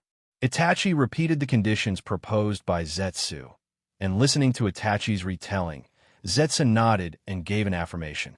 How can you prove that you can shelter me? You know, I betrayed the Wood Leaf. The crimes I have committed are enough for Konoha to issue the highest level of arrest warrant to the shinobi world. How to protect you? Can I? Zetsu didn't have time to speak. Another voice sounded. Although Itachi noticed that someone was following him early, it was just a subconscious reaction. When Zetsu came out, Itachi also carefully checked his surroundings again, but he didn't expect that there was someone hiding here. The person who came out had orange hair, and his face was decorated with strange black ornaments. Naturally, the person who came out was also wearing the Akatsuki's signature black cover with red clouds. The most peculiar thing was his eyes. There were circles of ripples distributed in his white eyes. Reincarnation. Eyes. Itachi couldn't help but say such a sentence. Chapter 148. Looking at pain in front of him, even Itachi couldn't help but be in a trance at the moment. That's the eye of the legendary sage of the Six Paths, known as the ancestor of the shinobi world. In the mythical stories he has read since he was a child, this person's name will never be missing. Originally, Itachi thought that such a person was just a fictional character in the past, but now the eyes representing this mythical character appeared in front of him. Don't ask Itachi if he didn't suspect that this eye was fake, because the moment pain came out, the majestic momentum and the suppression from the bloodline appeared in Itachi's heart, and it was difficult to dispel. How about it? As the successor of Sage of the Six Paths, do I have enough qualifications to shelter you? Pain's eyes narrowed, like a god looking down at his believers who were prostrating at his feet. It was obviously a question, but it was full of a kind of undeniable majesty. Itachi knew that he had lost the right to veto. As long as he still wants to live, as long as he still wants to watch his brother grow step by step, then he has to crawl at the feet of such a godlike character. But Itachi is not willing. Itachi's pride does not allow him to crawl at the feet of others. Itachi's mouth made a low roar, and a powerful chakra burst out of his body. In an instant, he broke through Pain's momentum lock. I don't want to give in to anyone anymore. Amaterasu. The triangular pinwheel in Itachi's eyes rotated quickly, and even his eyes seemed to be overwhelmed and began to shed a line of blood tears. Ew. Seeing that Itachi seemed to want to resist, Zetsu couldn't stand it anymore. It was him who suggested to pull Itachi into his organization, but now Itachi started to resist without giving him face. Zetsu took a step forward and seemed to be about to attack. But just as Zetsu took the first step, Pain stretched out a hand and stopped him. Humph. It doesn't matter. Since he wants to understand my strength well, then I will give him this opportunity. Only in this way can he really be convinced. Let's work hard for our goals. Even in the face of the attack of Manjikyu Sharingan, the evolved form of Sharingan, Pain still looked calm. It's like a house cat naughtily wants to catch its owner, and the owner is just waiting for a good time to kick it hard to let it know the majesty of the owner. Ignored. Even if he has the Manjikyu Sharingan, this godlike man standing in front of him still looks down on him like this. Itachi didn't lose control of his emotions, but being despised by others, he will be very angry, let alone Itachi, who has been regarded as a genius since he was a child. A black flame floated out along Itachi's line of sight and attacked Pain at an extremely fast speed. God! God! Pain stretched out a hand, but there wasn't the slightest chakra fluctuation. Of pain, of pain, of pain. Then, heaven and earth seemed to listen to Pain's command. A strong, repulsive force appeared out of nowhere. The Amaterasu, which was shapeless to begin with, had taken on the shape of a black flame because it had swallowed everything around it, was repelled by the repulsive force. It landed on a nearby tree and swallowed the tree mercilessly. Are you convinced? Pain asked indifferently, but Itachi didn't say a word, just took out a few kunai. With his proficient kunai throwing technique, he threw them at Pain. It seems that you still don't understand my power, Shinra-tensei. The power just now was activated again, and several kunai were bounced away in an instant. Itachi was surprised. Such a heaven-defying skill was actually released so easily. He thought that the reason why Pain was able to bounce his Amaterasu was because he had already made the hand seals of this powerful ninjutsu in advance. But now the situation is simply instant ninjutsu. 10,000. Elephant. God. Guy. Pain stretched out his palm again and aimed at Itachi. Unlike the strong repulsive force just now, this time Pain made a strong gravitational force. Even if Itachi tried his best to break free from the attraction of gravity, standing on the ground was still a drop in the bucket. After a short struggle, Itachi was attracted to it. Pain's palm grabbed Itachi's neck fiercely, and Itachi stared directly at Pain's eyes. Are you wondering why your Jinjutsu didn't work? Itachi was slightly surprised, because what Pain said at the moment was also what he wanted to ask the most. As a ninja, Itachi's strongest is never ninjutsu or taijutsu, but under the blessing of Sharingan, almost no one can resist Jinjutsu. Just now, Itachi looked directly at Pain's eyes for 2 seconds. Even people with high Jinjutsu resistance will fall into Itachi's Jinjutsu at this moment. He saw himself turning into a cluster of crows and flying around. But Pain didn't have any abnormality at all. He was not affected by Jinjutsu at all. Itachi's heart became fierce, and the triangular pinwheels in his eyes began to spin quickly. A purple flame rose from Itachi's body, and in a moment, it had turned into a huge skeleton dyed with purple chakra flames. The skeleton held a sword in one hand and a shield in the other, and Itachi's height was instantly raised. From a high place, he looked down at Pain, who was standing at the foot of the giant he summoned. Susanoo, the secret of Manjikyu Sharingan that appears after a pair of Manjikyu Sharingan is used to the extreme. Looking at the huge skeleton standing in front of him, Pain muttered softly. Although the voice was very small, it still reached Itachi's ears. This move was imprinted in his mind after he awakened Manjikyu Sharingan. Although he was not proficient, Itachi still used it. Such a thing, Pain, who is not a member of the Uchiha clan, is actually more clear than the Uchiha clan. When he first saw Pain before, there was a faint suppression from the bloodline in his heart. Itachi had some speculations in his heart. There is definitely an unknown relationship between Sharingan and Rinnegan. But at this moment, Itachi didn't have time to think about these things at all. Instead, he manipulated the huge skeleton outside his body, Susanoo, to raise the giant sword in his hand. It slashed fiercely towards Pain. Chapter 149. The huge sword, under the control of Susanoo, slashed towards Pain, who was standing at his feet. Itachi could feel that he had hit the target, and the huge force even stirred up the dust in the sky. But Zetsu, who was watching the battle from the side, didn't react at all. He seemed to be very confident in the leader of his organization. Under such an attack, as the leader of his organization, he would never fail, and the facts seemed to be on Zetsu's side. After the smoke and dust settled, everything was displayed in front of everyone.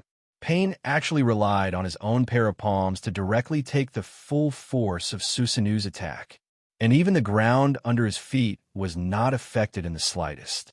The 1-meter square ground under his feet stood alone on the ground like a pillar, lifting Pain high like a god. Other than that, the height of the ground dropped by at least a meter. In fact, it was not appropriate to say that Pain took the attack of Susanu with his own hands, because the giant sword in Susanu's hand was about 5 or 6 centimeters away from Pain's palm. The huge repulsive force and the power of the giant sword of Susanu offset each other, confronting each other like this. Impossible. This was the first sentence after the real battle between Itachi and Pain began, and the tone of their words was full of disbelief. No, all of this is real, because I have the eyes of God. I was sent to the world by God to reshape everything and bring peace to the world. When Pain said this sentence, his mood was no longer as indifferent as before.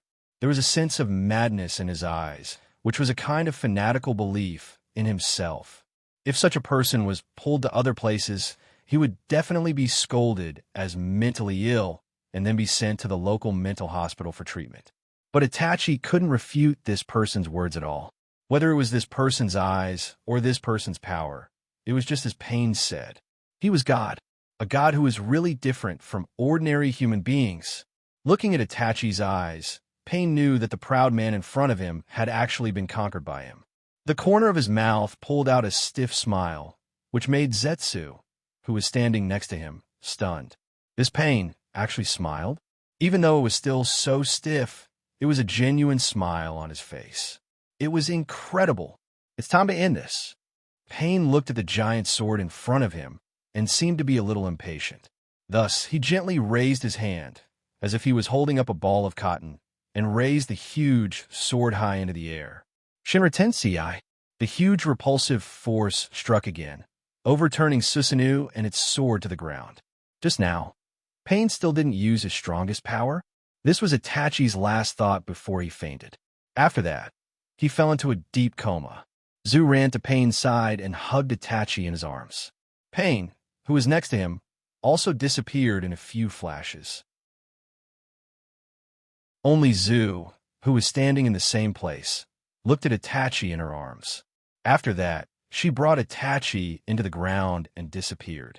Only the huge pit on the ground and the giant tree that was still burning with black fire proved that there was an unusually fierce battle here, just now, but the wood leaf barrier class ninjas had to go so far to seal such an unknown black fire.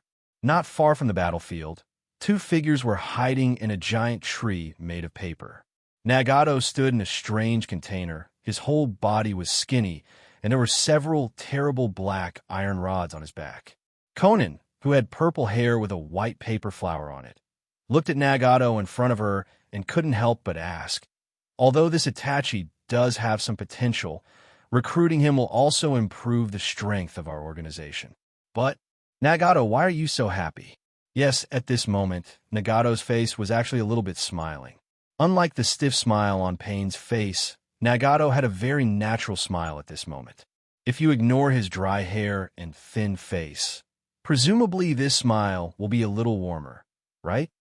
Conan, this Uchiha clansman unconsciously reminds me of Yahiko.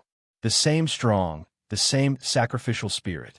In fact, it's not so important whether I can recruit him into our organization or not. It's just that his image in my heart gradually overlaps with Yahiko's, as long as he's in our organization.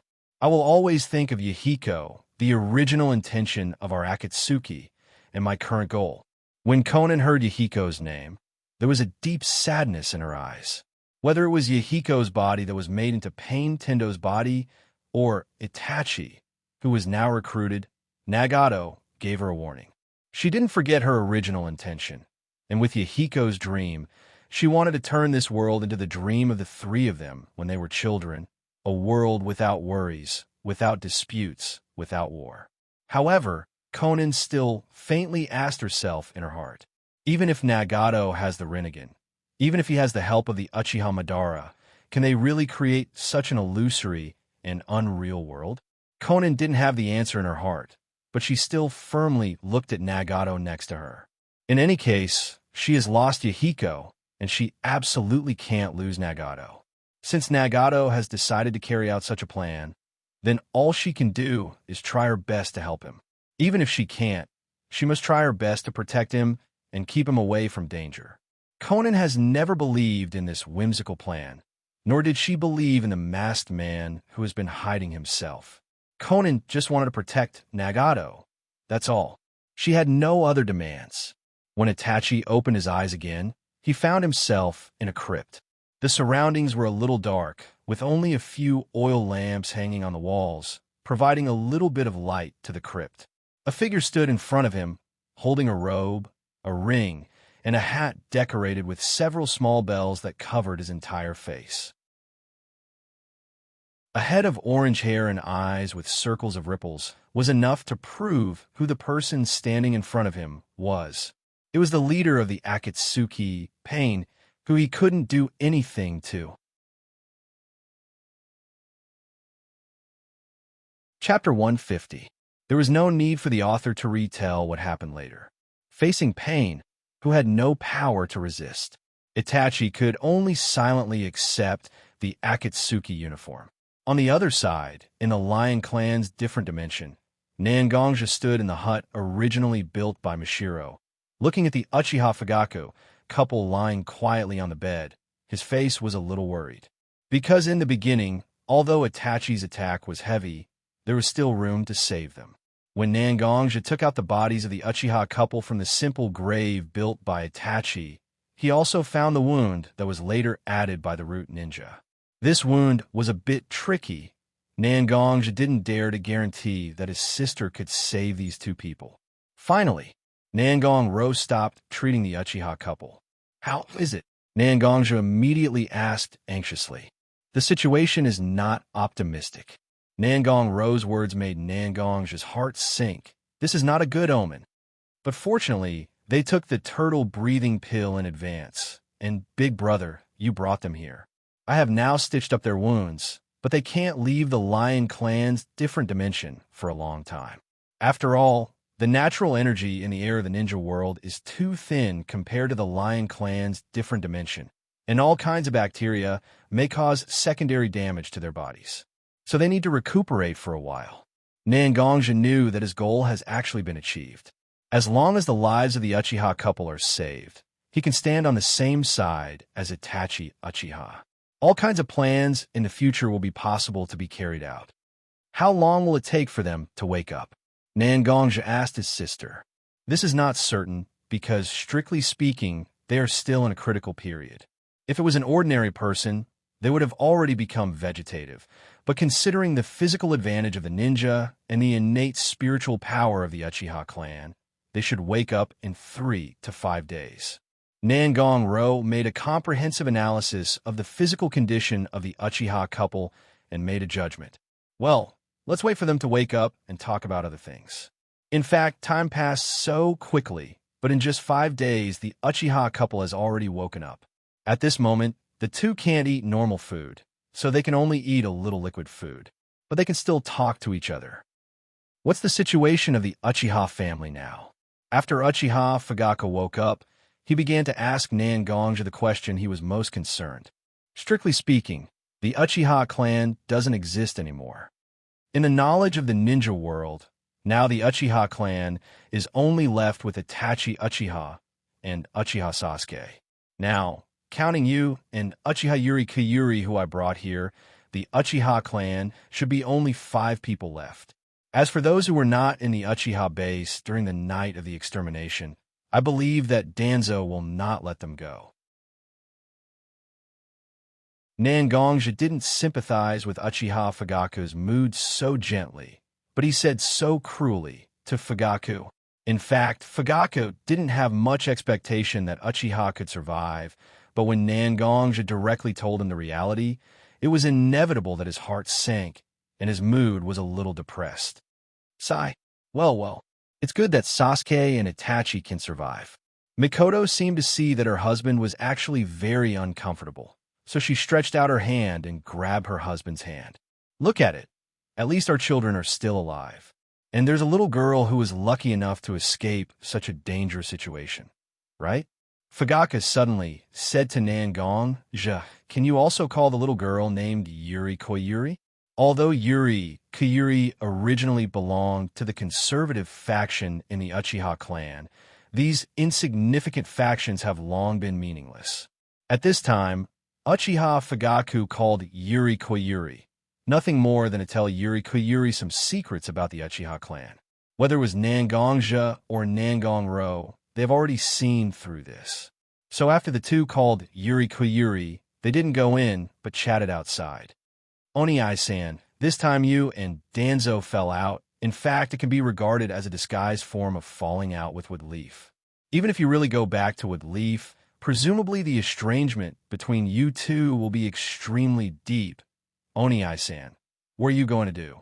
In fact, Nangong-ro has been thinking about this problem since her brother brought Uchiha Fugaku and his wife to the Lion Clan's different space. But because of Uchiha Fugaku and his wife's injuries, she didn't have time to ask her brother these questions. Now, she finally took advantage of the fact that Uchiha Fugaku was going to talk to Yuri Koyuri, so she asked the question that had been in her heart for a long time. In fact, it's not as serious as you think. It's true that this time I fell out with Woodleaf, but it doesn't mean that I fell out with 3 generations Hokage and a group of ninjas I met in Woodleaf. Woodleaf seems very open, but in fact they're still vigilant in the face of people like me who have the strength to join Woodleaf. Since I began to stand out on the battlefield, I don't know how many people began to secretly send a lot of people to watch us. So, from the beginning, our relationship with Woodleaf was not as close as you think.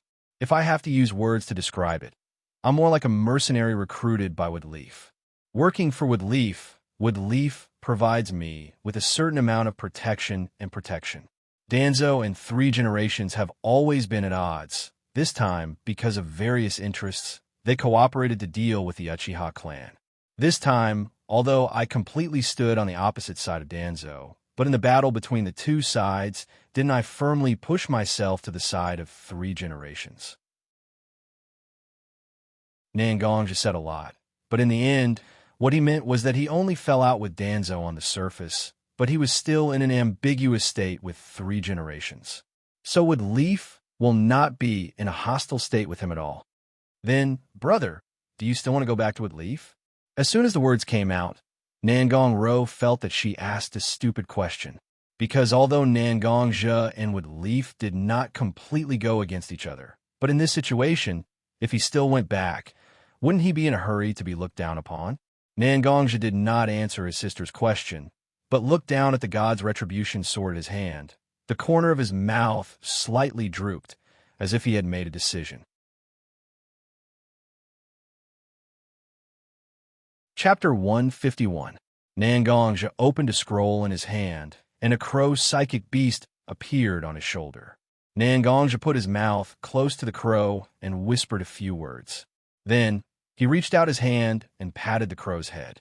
The crow then flew off from Nangong-ja's shoulder and went to find its master. That's right. At this moment, Nangong-ja had already left the Lion Clan space.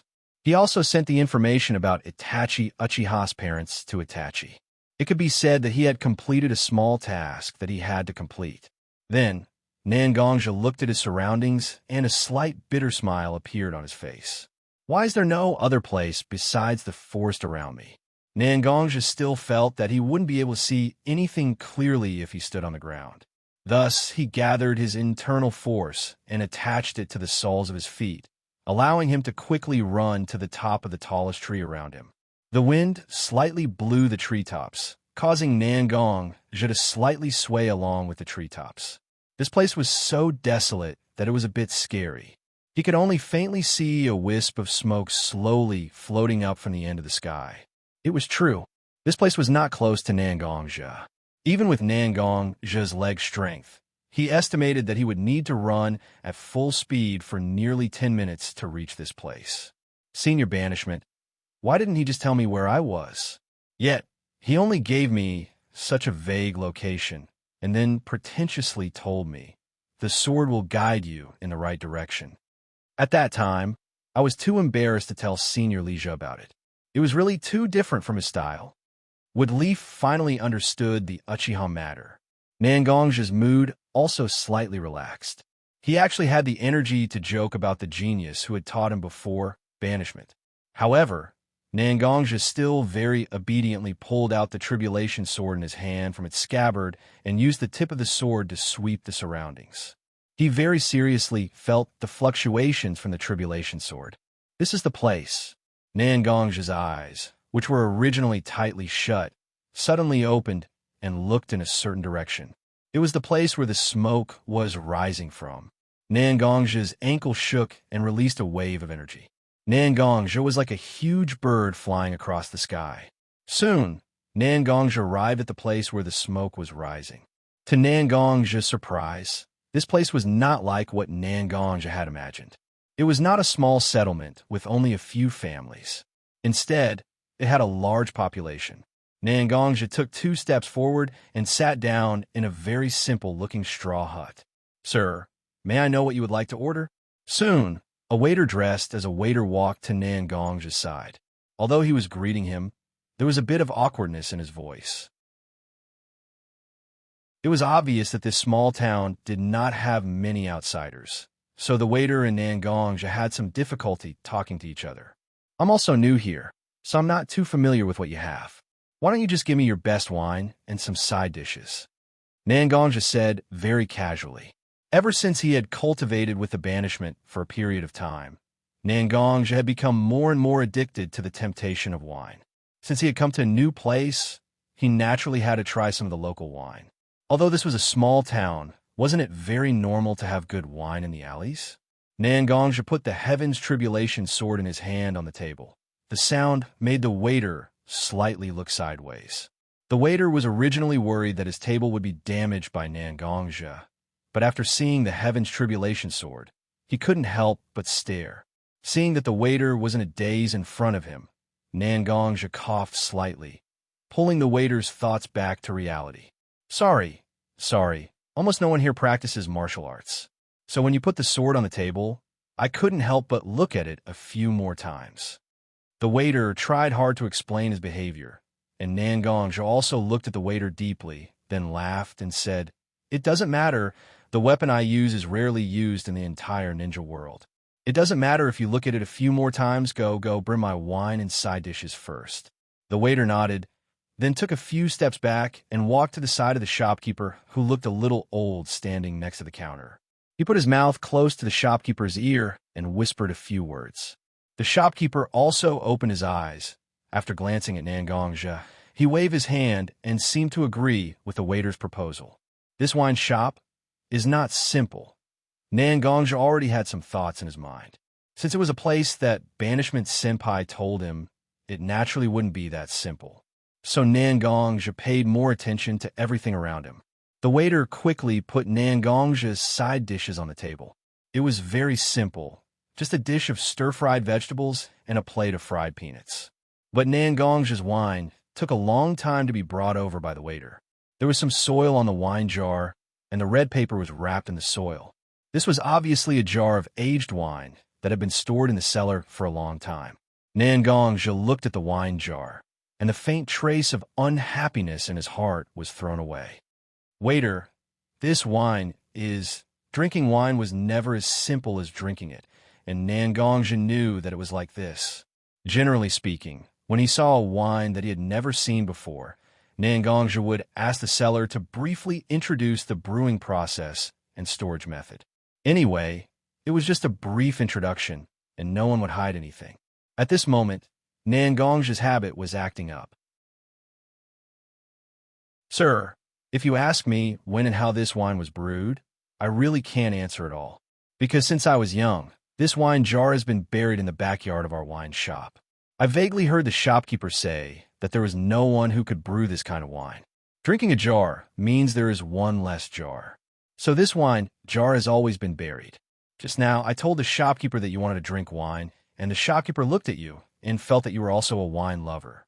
That's why he asked me to take out this jar of wine." As the waiter spoke, the shopkeeper had already arrived beside Nangongja. He glanced at the Heaven's Calamity sword that Nangongja had placed on the table and quickly looked away. He said to Nangongja, "Don't listen to this nonsense. Don't listen to this brat's nonsense. What kind of eyes do I have to be able to tell whether a person likes wine or not? It's just that I suddenly thought of the taste of this wine, and I couldn't help but crave it. But this kid is a drunkard, so I wanted to drink a few cups with you.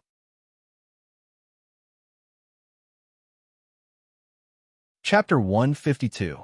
Hearing the shopkeeper's words, the waiter shut his mouth and could not help but smile. He stood to the side and gently poked the red paper that sealed the wine. A strong wine aroma spread out from the wine jar. After Xianxia smelled the wine aroma, he raised his eyebrows slightly. However, he did not say anything. He just quietly watched the waiter put the wine in the wine jar into a slightly rough, white porcelain jug using a bamboo container. The shopkeeper also stood up and took out a pair of wine glasses made of jasper from the shabby counter. It was obviously a shabby wine shop, but there was a pair of expensive wine glasses. It was really strange.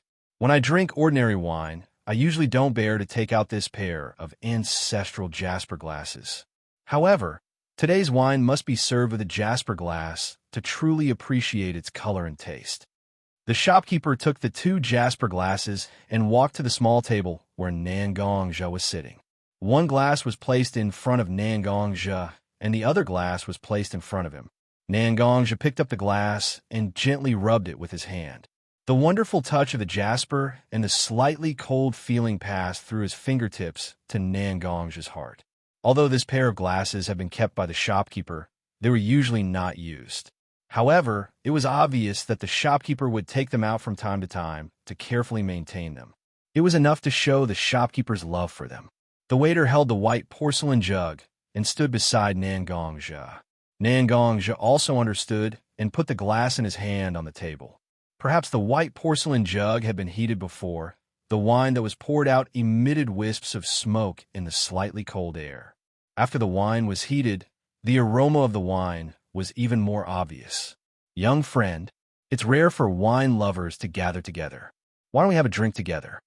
The shopkeeper raised his glass and said to Xianxia, "All right, in this ninja world, most people like the tasteless sake. Although sake also had its own taste, I like this kind of aged wine. It wasn't because of its rich taste. It's just because it suits me the most." Xianxia took his blanket and gently touched the blanket in the shopkeeper's hand. The two of them looked at each other and smiled. Then, they slowly took a sip from the wine glass in their hands. The cold feeling of the jasper and the warm feeling of the wine merged into one, giving a different kind of experience.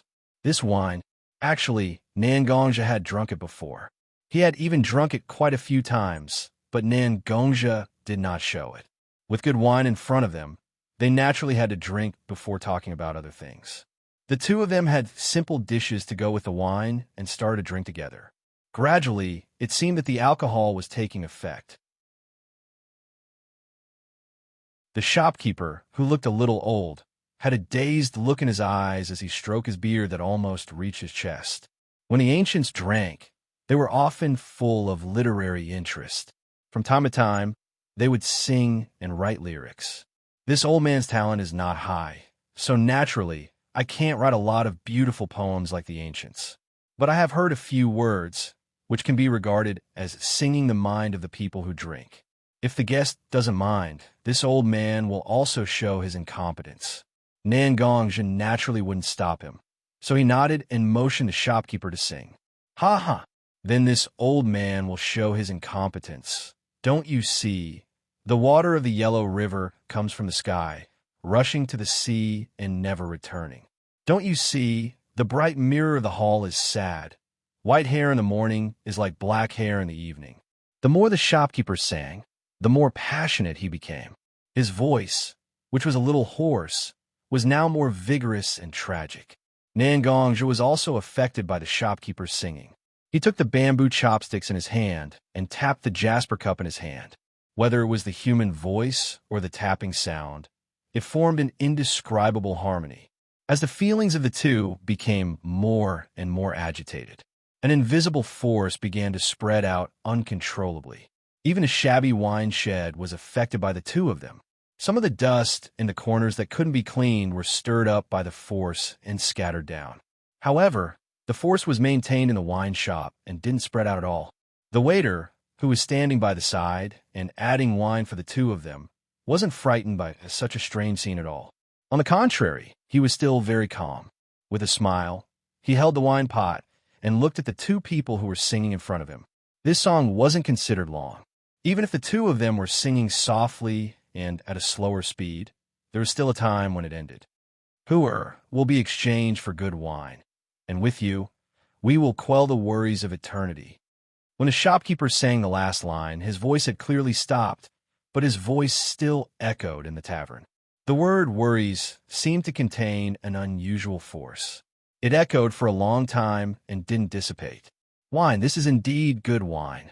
Xianxia raised the cup that still had a little bit of wine in it and drank it all in one gulp. Then he looked at the shopkeeper and chuckled. This person is also a wonderful person. That's right. As Xianxia expected, the shopkeeper wasn't simple at all. When the shopkeeper started to sing, Xianxia felt that the shopkeeper began to emit a force that was different from chakra. This force was the inner strength that Xianxia was very familiar with. Therefore, Xianxia cooperated with the shopkeeper and began to inject his inner strength into the bamboo chopsticks in his hand. While he was tapping the wine cup, Xianxia was also using the tapping sound to test the shopkeeper. The strength of the two of them began to increase, and their strength began to resonate with each other. In the beginning, the two of them were still able to control it and restrain the resonance. However, in the end, the strength became stronger and stronger. The two of them could only restrain a part of their strength and watch as the excess energy dissipated and began to affect the wine shop. However, there seemed to be a barrier around the wine shop that could block the inner strength. Therefore, the strength of the two of them continued to reverberate in this small area of the wine shop. The shopkeeper wasn't an ordinary person, and so was the waiter. If an ordinary person received the impact of the resonance formed by the strength of the shopkeeper and Xianxia, they would definitely suffer some internal injuries. If their body was better, they would just not vomit blood on the spot. However, the waiter still acted naturally during this period. From time to time, he would add wine to the cups in Xianxia and the shopkeeper's hands. He seemed excessively normal. Ha! This wine, I'm sure you've already recognized it, right? If you can't recognize it, you can't be considered the successor of that existence. The shopkeeper looked at Xianxia and placed the wine cup in his hand in front of his nose. He sniffed lightly and asked Xianxia.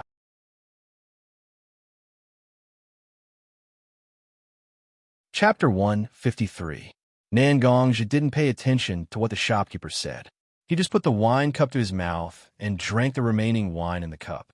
He took the Heaven's Disaster Sword that he had just put on the table, stood up, and held the Heaven's Disaster Sword horizontally in front of his chest. He said to the shopkeeper and the waiter, "Here is the Heaven's Disaster Sword, everyone of the Bloodcloth Pavilion. Greet the head." That's right. The shopkeeper and the waiter were actually the backup left by the banishment for Xianxia. They belonged to the banishment's faction, the Bloodcloth Pavilion. The ultimate purpose of Xianxia coming here was to conquer this organization.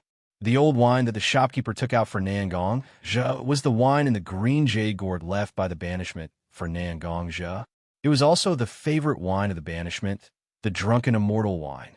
When the shopkeeper and the waiter saw Xianxia's posture, they knelt on the ground without saying a word. They said respectfully, "Greetings, Supreme Sword." "Supreme Sword, it seems that the two of you don't recognize my strength. You only worship the sword, but not the person." Xianxia smiled slightly, although there was some tension in his heart. But he didn't immediately attack. He just said with a somewhat unfriendly tone. In fact, Xianxia knew that even if he really came here with the Heaven's Disaster Sword, they wouldn't immediately kneel. They wouldn't immediately bow their heads and kowtow to him. Instead, they offered their loyalty without hesitation. The Bloodcloth Pavilion was actually a kind of force that was close to being hidden from the world. Unless it was a real threat to their survival, they wouldn't appear in the world. This was also the reason why there was no news about the Bloodcloth Pavilion in the ninja world. Guest, you must be joking. Although our Bloodcloth Pavilion is not a tyrannical force in the ninja world. However, We can't just directly worship a person who wields the heavenly tribulation sword as our head disciple. If your excellency can be recognized, then it is only right and proper for you to be the head. However, if your excellency is unable to obtain recognition, then we will naturally provide your excellency with some help when your excellency needs it. The person who spoke was naturally the shopkeeper who was happily drinking with Nangong just now. Recognition? Nangong repeated the important words that the shopkeeper mentioned. The Blood Cloak Pavilion is a faction founded by a legendary inner force cultivator, the Banishment of Banishment. After the death of the Banishment ancestor, the Blood Cloak Pavilion has always been empty. The altar masters of the subordinate 5-element altars would discuss and decide the matters of the blood-clad pavilion. Since you want to sit at the head of the table, the heavenly tribulation sword is naturally an important factor. But your excellency still needs the approval of the 5 elemental sanctums altar masters, right? The shopkeeper smiled and said to Nangong, "Then I wonder which altar master of the 5-element altars is the shopkeeper?" Although Nangong can't be said to be standing at the top of the ninja world, he can be regarded as one of the top few people in the ninja world. The strength of a Kage-level ninja is not just for show. When the shopkeeper and Nangong were drinking, Nangong had already sensed the shopkeeper's specific strength. At the very least, the shopkeeper was comparable to an elite jonin in the ninja world. And if an inner force cultivator mastered a decent martial art, they could be comparable to a Kage-level ninja. A person with this kind of strength would be an extremely powerful high-end force in any force. Thank you for your praise. This old man is now the altar master of the Blood Cloak Pavilion's Blue Wood Altar. Those of us who have reached the altar master level have abandoned our original names according to the rules. The name of the altar is my name. You could just call this old man Xingmu. Blue Wood Altar. Nangong looked at the shopkeeper in front of him. No, it should be the old man called Bluewood now. And he had some thoughts in his mind. In that case, Bluewood Altar Master, please take me to see the other 4 altar masters of the 5-element altars. Don't worry, don't worry. Old man Xingmu stretched out his hand and waved it slightly, indicating for Nangong not to be so anxious. Although my blood clothing pavilion is a hidden force, there are still all kinds of trivial matters. It will take time to gather all the altar masters scattered all over the ninja world. Just now, this old man has sent a message to the other altar masters. Presumably, they will pay special attention to the appearance of the descendant of the banishment sect. It will take some time for them to arrive here, so it will be better for you to rest for a few days under this old man's arrangement. When all the altar masters come back, this old man will naturally take you to see the other altar masters of the Blood Cloak Pavilion. What Bluewood said was actually very reasonable. After all, the Blood Cloak Pavilion was considered a large organization. The leaders of these organizations naturally wouldn't stay in such a remote place and wait for the descendant of the banishment sect to come to them. Therefore, Bluewood's words could be trusted. Sorry, I'm being rude.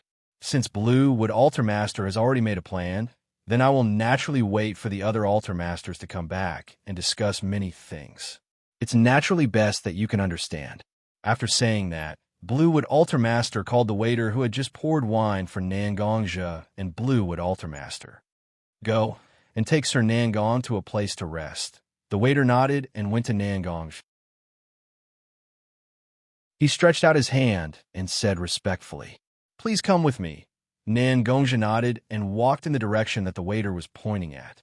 He just took a deep look at Bluewood Altar Master and left without saying anything. From the beginning to the end, Nangong had never revealed his name. However, Bluewood Altar Master directly called out Nangong's surname, which was enough to prove that the Blood Cloak Pavilion actually had a certain amount of knowledge about him. Nangong had participated in the Third Shinobi World War, and he had never hidden the Tribulation Sword in his hand. With the Tribulation Sword's outstanding appearance, it wasn't difficult for people to remember it. However, whether it was Bluewood Altar Master or Bluewood Altar Master, neither of them were that enthusiastic about Nangong. They knew that Nangong had their founder's Tribulation Sword, but they never tried to contact Nangong. Looking at Nangong's figure leaving, Blue would alter Master sighed meaningfully. He then sat in front of the table, picked up the jade cup with the drunken immortal wine, and slowly drank alone. Sigh, Nangongja, it's not that easy to become the head of the Blood Cloak Pavilion. I'm old, and I don't have that much ambition. But the rest, it's really hard to say.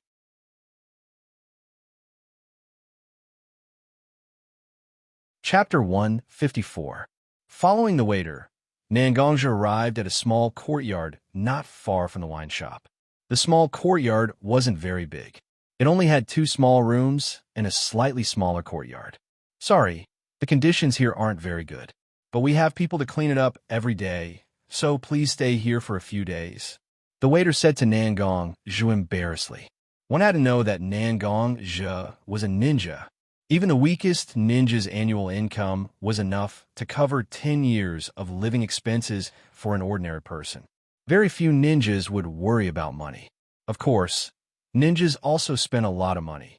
Whether it was herbs used to regulate the body, training, or ninja tools, the cost was still very high. Nangongja looked around, shook his head, and said to the waiter, "It's nothing. This place is much better than the place I lived in before I came to Adleaf. Although it's a small room, isn't it also a good place?" Although this place looked a bit too simple, whether it was the simple structure of the house, the bluestone tiles in the courtyard, or the few trees that weren't very big, the layout was very pleasant. After Nangongja came in, he also felt that it was more comfortable than the luxurious Changi Alley courtyard he lived in when he was investigating the Woodleaf. "It's great that you can understand. You must have spent a lot of time here, and your body must be a bit tired. I won't disturb you. Have a good rest. If nothing unexpected happens, I'll inform you when the other altar masters come back." As the waiter said this, Nangongja also nodded. He signaled the waiter to go do his own things. Seeing the waiter close the courtyard door, Nangongja sat on the edge of a small stone table in the courtyard. One of his fingers tapped on the stone table from time to time. It seems that after these years, the Bloodcloth Pavilion has begun to become less pure than when the Banishment Elders first established it. This is very normal, as long as the power of an organization is not bad. After losing their original founder who was strong enough to control everyone in the Asia server, they would inevitably have to face the adjustment and integration of their internal power to find the best configuration that can allow the organization to continue. The Banishment Elders have left the ninja world for many years.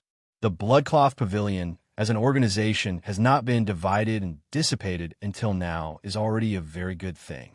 As the pride of the ninja world, the Woodleaf Village has only been established for a few decades, but the big and small power struggles have already begun to appear on the surface. If Sandaime-sama wasn't such a person, coupled with the fact that the name of the Land of Fire gave Konoha some pressure, coupled with the fact that the Shinobi World Wars broke out from time to time over the years. Woodleaf, can they survive until now? Moreover, the current Konoha can be said to be under the control of the third Hokage with his own means to suppress a few restless organizations that want to emerge. Once the Sandaime dies, Konoha will be in chaos. When the waiter arrived at the wine shop, he reported to the shopkeeper about the arrangement of the Nangongja and was sent away by the shopkeeper. The shopkeeper walked to the depths of the wine shop, a small compartment usually used for rest. He gently turned a vase on the table, and a hidden door opened on the wall beside him with a series of mechanical sounds. He took out a small and delicate token from his pocket and placed it on a small table in the secret room. For screens appeared on the wall opposite the small table, which was still in darkness. On the 4 screens, there were different people. "Aoki, you are here." A person wearing a yellow shirt with a simple and honest face said to Aoki. "Put 2, and everyone must be waiting anxiously, right?" Aoki still looked as amiable as ever as he spoke to the people on the screen. "It's nothing. After all, none of us expected that the successor of the senpai would come to us at this time." A woman wearing an aqua green dress said. She looked about 24 or 25 years old. "Bai Shui, what you're saying is wrong. After all, he's the famous Yama of Konoha, the king of Konoha. Once he joins us, it will undoubtedly improve the strength of our organization." "Why do you look like you want to cry, but have no tears?" The person who spoke looked very heroic, and his short hair was mixed with a few strands of golden hair. Umph. If he knows what's good for him and wants to use his name, then so be it. However, if he really intends to interfere in the internal affairs of our Blood Garment Pavilion, then we really have to let him know that strength isn't everything. You still need to know your limits. His fiery red hair seemed to have given him a fiery temper as well.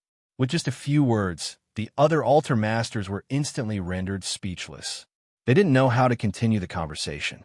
That's right, the people here were the 5 altar lords of the Bloodcloth Pavilion. Well, Bai Shui, Ruijin, Hutu, Akame, don't quarrel over such meaningless words.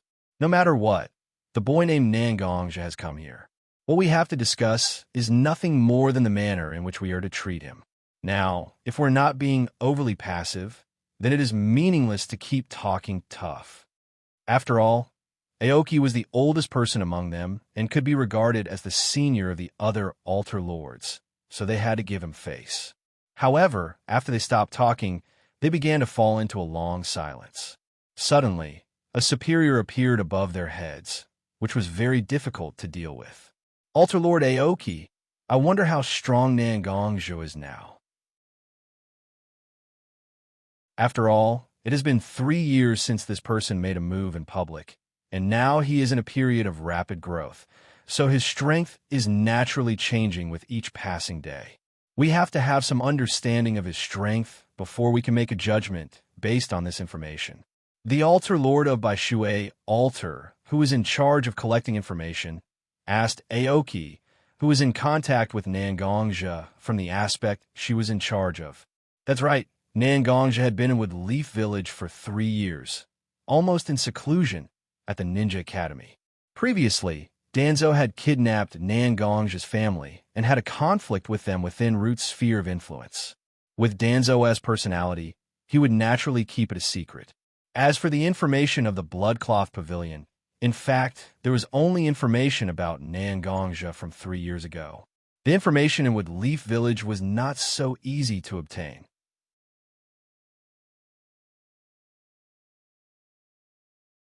Chapter 155.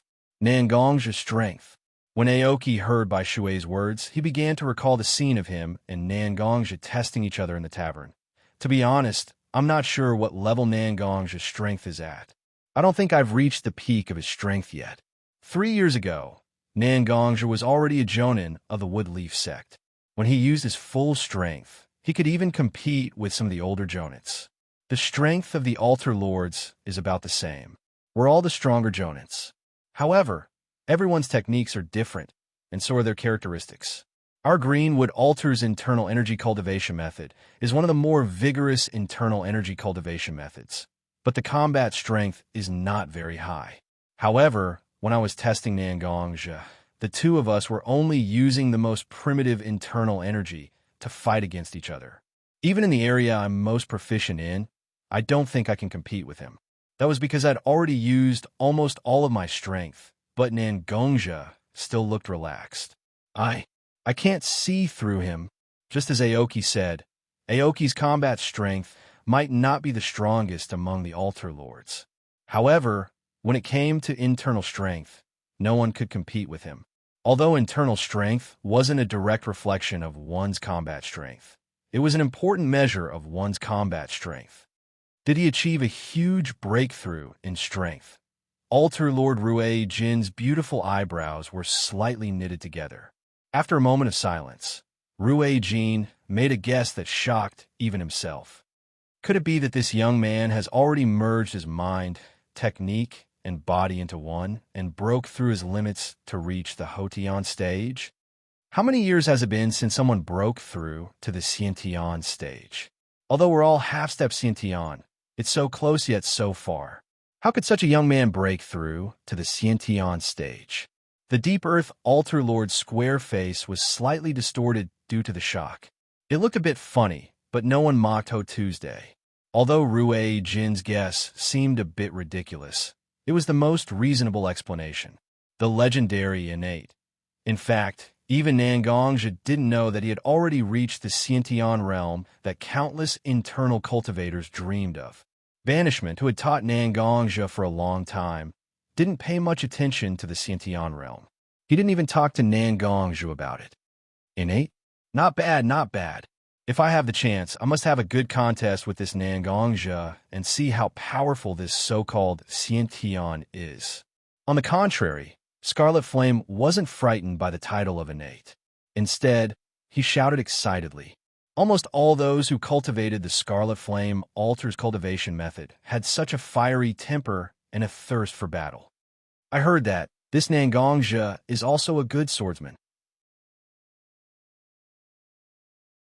At this moment, Rui Jin had already broken free from the shock of his own conjecture and began to feel a little excited. Among the 5 elements altars, Ho-Tu, Rui Jin, and Scarlet Flame were in charge of fighting.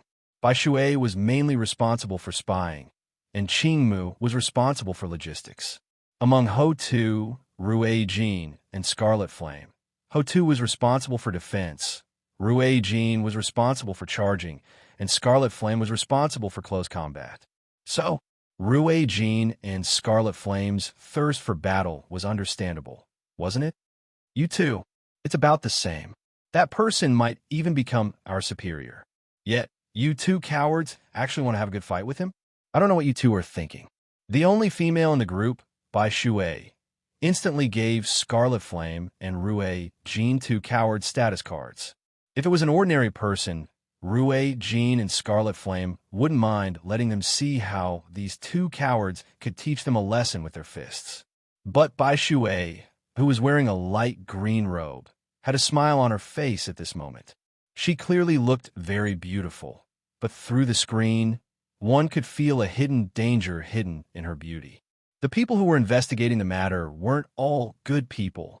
There were all kinds of cruel methods in the hands of this group of people. Sister Bai Shui, don't scare us. It's our fault. We didn't keep our mouths shut. Unexpectedly, the first one to admit defeat was actually the most powerful Scarlet Flame. This tall man's eyes were filled with fear of the past. Bai Shui, had Scarlet Flame been traumatized? Rui Jin, who was shouting happily just now, also firmly closed his mouth at this moment. What a joke to touch Bai Shui's bad luck at this time. Wasn't that just courting death?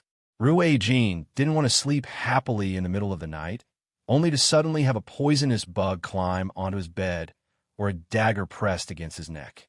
Rui Jin fiercely shook his head. He didn't dare to think. Sister, Bai Shui looked at Scarlet Flame and repeated the way Scarlet Flame called her. In an instant, a chill swept through Scarlet Flame's body. Then, Big Sister, Big Sister, Big Sister, Big Sister, Bai Shui and Scarlet Flame could be considered to be at odds. This, Bai Shui, Scarlet Flame is still a child. You don't need to be so calculative with him. Let's talk business. Let's talk business. Old man Qingmu could be considered to have gone against his conscience. Scarlet Flame, who was probably 2 meters tall when he stood up, was actually called a child by Qingmu. However, Scarlet Flame still didn't dare to refute, instead bowing his head and smiling. Qingmu, I'm wondering if we should let this Nangongzhi try to pass the trial that senior banishment left for us altar masters. Ho-Tu suddenly said to Qingmu, that trial? Back then, the banishment didn't block all the altar masters' path to becoming the head. It also left a path for them. As long as they could pass the trial, then they could justifiably become the Blood Garment Pavilion's head. However, the Blood Garment Pavilion had been established for many years, yet no altar master had ever passed the trial and become the head. It seemed to be a path to the head, but an invisible barrier stood in the middle of the path, and no one could pass through it. We can try. If Nangongzhi passes, then everyone will be happy. Our Blood Garment Pavilion's strength is a level higher, and even if he doesn't pass, we have enough reason to make Nangongzhi give up. Reconsider. Reconsider. Reconsider. Before Aoki could voice his opinion, the other 4 altar masters had already made their decisions. In that case, let him try.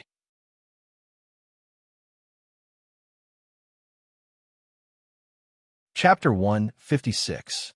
Nangongzhi had asked himself countless times what a sword was to him. Senior Banishment had said that a sword was the second body of the wielder. They both possessed essence, energy, and spirit. These essence, energy, and spirit would gradually be nourished by the wielder's strength. In the end, it would form a will. When the wielder could completely merge this weak will with himself, the sword would no longer be his sword. Only the wielder would be left. Senior Banishment was a person with profound attainments in the way of the sword. Naturally, he had his own understanding and judgment of the way of the sword. Nangongzhi also felt that Senior Banishment was right. After all, this was a path of becoming one with the sword. If he really walked down this path, he could expect to become a legend like Senior Banishment. However, Nangongzhi always felt that this path was not suitable for him. Compared to Senior Banishment, who had no other desires other than the sword, Nangongzhi felt that there were too many things in his heart. There were too many things in Nangongzhi's heart.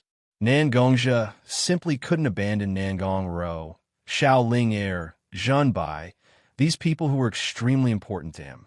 Nangongzhi could not accept the heartless path of the sword. When Nangongzhi was fighting with Danzhou, he had a breakthrough. He had seen through himself, but there were still too many things about the sword that he could not see through. A gentle breeze blew in the courtyard, blowing the hair on Nangongzhi's forehead. It also made Nangongzhi's head, which was a little swollen, feel slightly refreshed. Nangongzhi removed the calamity sword from his knees and stood up from his cross-legged position. "Oh, a guest is here." After Nangongzhi had broken through to the Shadow Realm, which was the innate realm that the Five Elements Altar Master had mentioned, he had become more sensitive to many things. Just like now, the people outside were walking towards a small courtyard where Nangongzhi lived. Although it was steady and powerful, it still contained traces of the decline of qi and blood. Clearly, he was an old expert. In a place like this, only old man Xing Mu could meet this standard. Aoki stood at the door of Nangongzhi's courtyard and was about to knock on the door. Nangongzhi, who was standing in the courtyard, waved his hand. His internal energy gushed out and turned into a gentle but powerful wind. It directly opened the courtyard door. This, Elder Qing Mu knew that it was Nangongzhi's doing. When he entered the courtyard, he discovered that Nangongzhi was still about 30 feet away from the courtyard gate. This kind of inner strength, as well as the wooden door that was not damaged at all, this made old man Qing Mu feel that he had been cultivating for most of his life. "I thought it was the servant who usually takes care of my daily life who came to inform me that the altar masters have returned. I didn't expect it to be you who came to inform me." Before Aoki said anything, Nangongzhi already knew the purpose of Aoki's visit. The only thing that could make Aoki come to Nangongzhi personally was that the altar masters had all returned. "Ha! This makes me feel a little embarrassed. On the way here, I was thinking about how to organize the words to tell you these things, but I didn't expect you to reprimand me," Aoki said to Nangongzhi with a slight, wry smile. "It seems that the remaining altar masters have already thought of a way to make things difficult for me. Otherwise, a sophisticated person like you wouldn't have to organize your words." Nangongzhi looked at Aoki's bitter face and naturally knew that he must have encountered some obstacles in taking over the position of the chief of the Blood Garment Pavilion. "Why don't you wait until I've introduced the other altar masters of our Blood Garment Pavilion to you before I tell you everything?" Qing Mu clearly didn't want to tell Nangongzhi about the 5 elemental altar lords' plan under such circumstances. He wanted to bring Nangongzhi to meet with the other altar lords first so that they could discuss the matter in a more formal manner. Of course, this is related to the selection of the highest leader of the Blood Garment Pavilion. It's only right that I meet the altar masters. "Aoki, can you lead the way for me?" Nangongzhi knew that this wasn't a good time to talk about this, so he turned around and picked up the tribulation sword that he had placed beside him. Then, he bowed slightly and signaled Aoki to lead the way. "Of course. Please follow me." Aoki smiled and said to Nangongzhi. The two of them walked one after the other, but they didn't go in the direction of the tavern where they first met Aoki. Instead, they went away from the slightly densely populated town and walked towards the outskirts of a mountain. Slightly shabby, aged bluestone slabs paved a path that led to the top of the mountain. The path was surrounded by towering ancient trees, giving it a serene feeling. A pavilion that wasn't very big was built alone on the top of the mountain. The place where a plaque should have been hung was empty. Instead, after the door was opened, there was a robe hanging in the hall. The robe was made of white silk with dark patterns woven by skillful craftsmen. It was obviously expensive. Unfortunately, most of the robe was stained with blood. As time passed, the blood had turned into a dark red color that was almost black. If one sniffed it carefully, they would be able to smell a faint smell of blood. The Blood Garment Pavilion. So there really was such a robe? Aoki noticed that Nangongja had been looking at the robe hanging in the hall. Naturally, he knew that Nangongja was curious about it. Thus, he explained, "This robe is where the name of the Blood Garment Pavilion comes from. This robe was originally white, but it was dyed red by the enemy's blood. Therefore, it has been hanging here and has become the symbol of the Blood Garment Pavilion." Nangongja looked at the robe and felt that the style of the robe was very familiar. He couldn't help but ask, "This robe is Senior Banishment's?" Aoki nodded, obviously agreeing with Nangongja's guess. The people in the Blood Garment Pavilion are all descendants of clans that cultivate internal strength. However, the cultivation method of internal strength had declined in that era, and there were very few people who were particularly powerful. Many people targeted clans like us, which seemed to be rich and wanted to annex us. However, our senior would rather die than submit. He had been fighting with those forces who wanted to annex us. However, his strength was still not comparable to those clans who wanted to annex us. He was almost at the end of his rope. At that moment, Senior Banishment made a move and saved the remaining forces. The white robe on his body was dyed red, just like that. After driving away the enemy, Senior Banishment even helped us improve our cultivation method and form the inheritance method of the 5 elements altar. In order to express our gratitude for Senior Liege's kindness, we used this blood-red robe as our symbol. We established the Blood Garment Pavilion to guard Senior Banishment.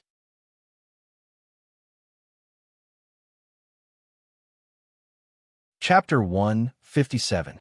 Senior Qingmu is right. This is the Blood Garment Pavilion's earliest stance. We were originally a group of pitiful people who were saved by our banishment seniors. We formed the Blood Garment Pavilion to repay their kindness. As soon as Qingmu finished speaking, several figures walked out from behind the screen in the hall. The one who spoke was an honest-looking man in a khaki robe. He was Ho Tu, the Altar Lord of the 5 Elements Altar and the Deep Earth Altar. He's Altar Lord of the 5 Elements Altar and the Deep Earth Altar. Hearing Ho Tu's words, Qingmu introduced Nangongja. "Greetings, Altar Lord of the Deep Earth Altar." Nangongja greeted Ho Tu politely. Ho Tu bowed to show his respect for Nangongja. "These are the other Altar Lords of the 5 Elements Altar. There's no need to introduce Altar Lord of the Deep Earth Altar. The red-haired man is the Altar Lord of the Scarlet Flame Altar of the Blood Garment Pavilion. The woman in the green robe is the Altar Lord of the Clear Water Altar of the Blood Garment Pavilion. The one with black hair mixed with blonde hair is the Altar Lord of the Pristine Gold Altar of the Blood Garment Pavilion." Qingmu introduced the people standing in front of Nangongja to Nangongja. Rue Jin and Bai Shui were fine. They bowed to Nangongja and greeted Nangongja.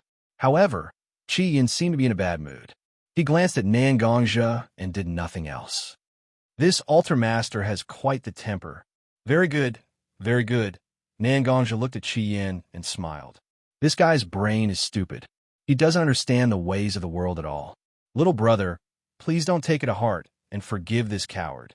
Bai Shui came out and said to Nangongja. It could be said that she was trying to explain Scarlet Flame's attitude. "Sister Bai Shui." Scarlet Flame seemed to want to say something, but when Bai Shui glared at him, he swallowed his words. However, he still glared at Nangongja fiercely. "That's only natural. I'm not someone who's so calculative. Everyone has different temperaments and personalities, and right now, Brother Scarlet Flame and I still don't understand each other that well. It's understandable that he's not so cordial." Xianxia smiled elegantly, looking very gentlemanly.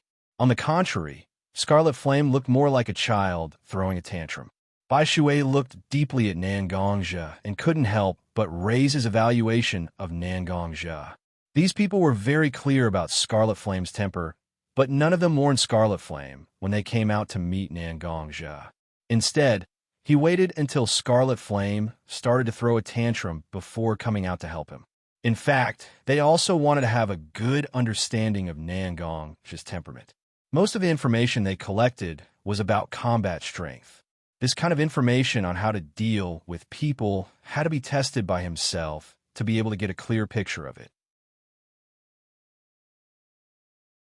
Xianxia's performance naturally made them feel very appreciative. To become the leader of an organization, it's not as simple as having strength. Dealing with people is also an important factor. As a person who has been famous in the ninja world for a long time, Xianxia didn't have the slightest arrogance. Instead, he was very approachable. Even when Scarlet Flame treated him with such a disrespectful attitude, he didn't show any negative emotions. The words he said to Scarlet Flame before, in fact, could be regarded as half a beating and half a teasing. "Xianxia-sama, I am also a swordsman. Naturally, I also know a little about the character of people like us, so I have something to say." Rui Jin took a step forward, and Xianxia also saw the long sword on Rui Jin's back. There are very few people who use swords in the ninja world, and now that Xianxia saw such a person, he naturally had a good impression of him. That's natural. Fighting and scheming is really boring. I believe that Your Excellency already knows that our Blood Garment Pavilion has been developing for a very long time without a chief. Suddenly, because of the Sword of the Banishment Senpai, a leader suddenly appeared on top of everyone's head, which really makes a lot of people feel unfair. After some discussion, we feel that Sir Xianxia still needs to pass a test to become the head. Only then can you become the head of our Blood Garment Pavilion legitimately. Rui Jin's words were very straightforward, just like a sword, straight and not curved. But Xianxia didn't have a bad feeling in his heart. This was very good. He clearly put the problem and then set his own conditions. This kind of style of doing things, although it's not very skillful, but it's also very difficult to dislike. Of course, I understand what you're talking about. After all, the most important thing for an organization is its internal stability and unity. If you don't care about letting me become the leader of the Bloodcloth Pavilion, whether it's my heart or the people who belong to the Bloodcloth Pavilion, it will be unfair. You can seriously want to solve this problem, and you've already come up with a solution. In fact, you have done enough. If you tell me the content of the trial, I am also willing to try your trial. Originally, Aoki and Hotu were worried that Xianxia would suddenly become violent and fall out with several people. But at this moment, they also nodded slightly at this moment. Having such a leader was not a bad thing. Sure enough, I still like people who practice swords like me. Rui Jin also smiled. The trial you want to go through is called the Dragonization Path. It was set up by Senior Banishment so that after he passed away, a more talented person could become the leader of the Bloodcloth Pavilion. Both the ordinary members of the Bloodcloth Pavilion and the 5 elemental altar masters can go through it. As long as you can pass the trial, you will be the rightful leader of the Bloodcloth Pavilion. Even if you don't pass, you will gain a lot from it. It will be of great benefit to your future growth. The Dragonization Path, Xianxia could not help but think of a legend that Senior Banishment had once told him. The divine dragon that flew high in the sky was actually a carp that crossed the barrier of the Dragon's Gate. The so-called Dragonization Path seemed to be similar to this legend. In that case, I will naturally give it a try. When I received the Heavenly Calamity sword from Senior Banishment, coming to the Bloodcloth Pavilion seems to have become a part of my responsibility. In fact, I feel very good that I have not been rejected by all of you. The Dragonization Path is right in front of me. If I don't try it, won't I be letting down Senior Banishment's kindness in teaching me? Xianxia's words caused the other altar masters to look at each other. How many years had it been since Senior Banishment had passed away? kindness in teaching him, receiving the heavenly calamity sword? It was really puzzling, but since Nangongja had agreed to this proposal, they did not bother to discuss it further. The few of them did not dwell too much on this issue. After all, the path of dragonization was not so easy to traverse. Otherwise, how could the Bloodcloth Pavilion not have a leader for so many years?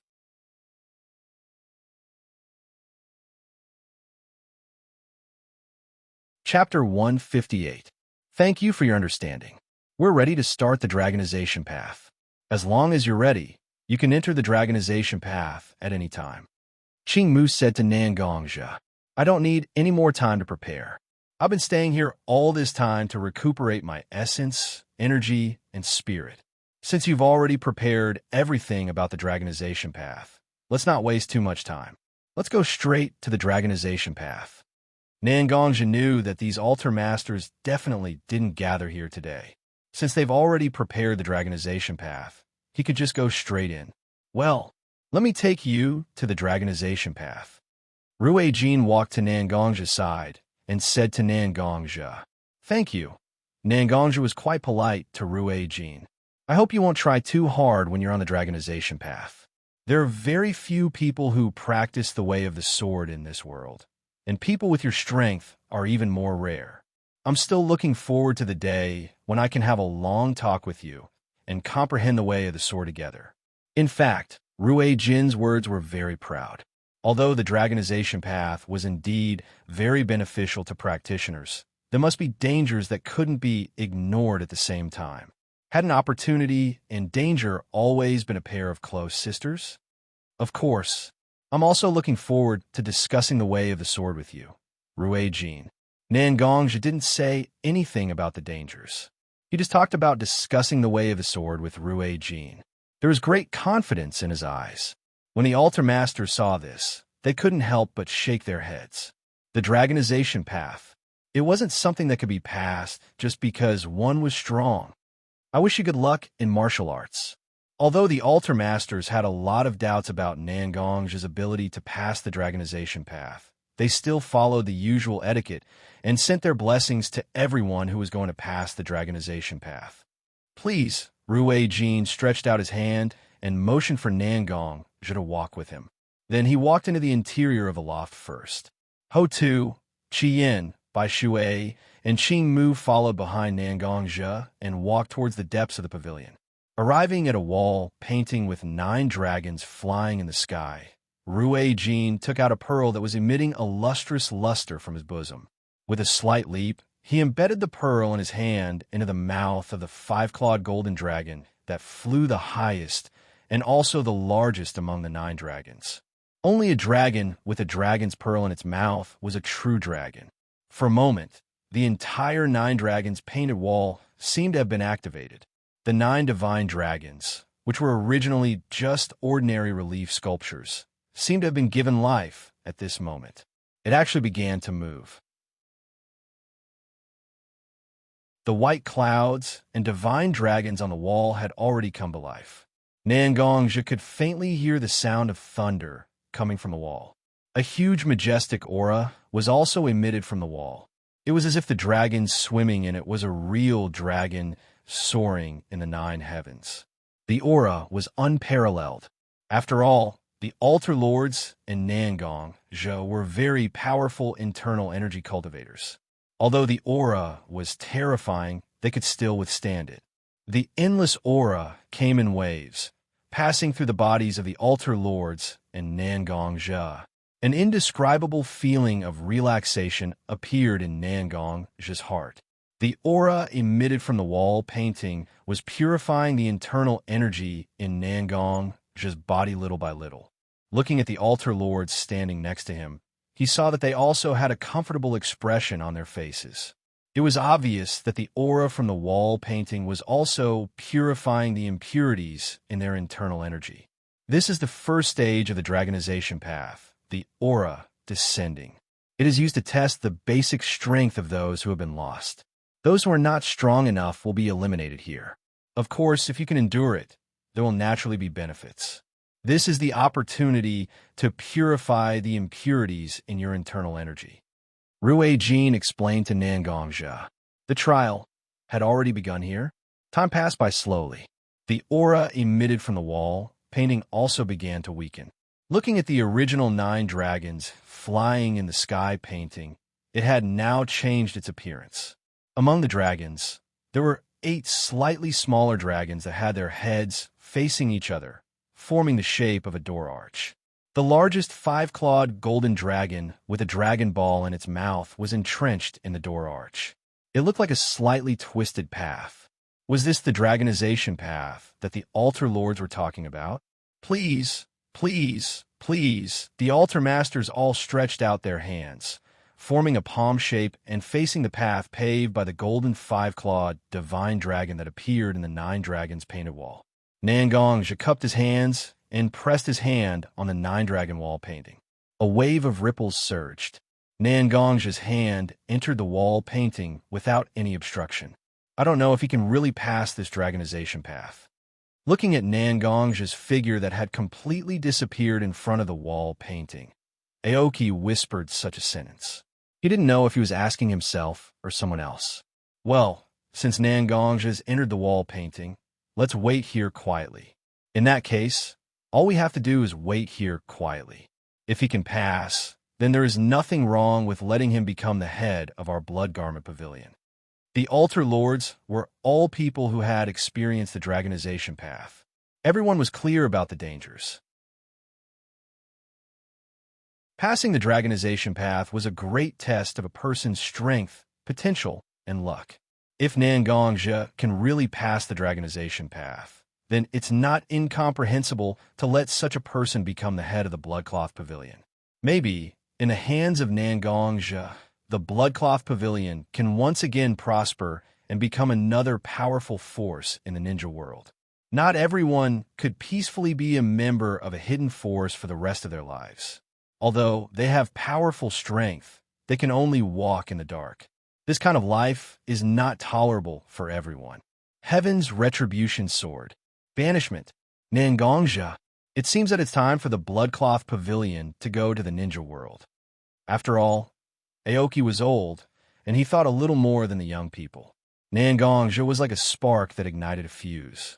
Whether Nangongja can pass the dragonization path or not, Nangongja, who represented the ninja world, has already ignited the ambition of many people to enter the world.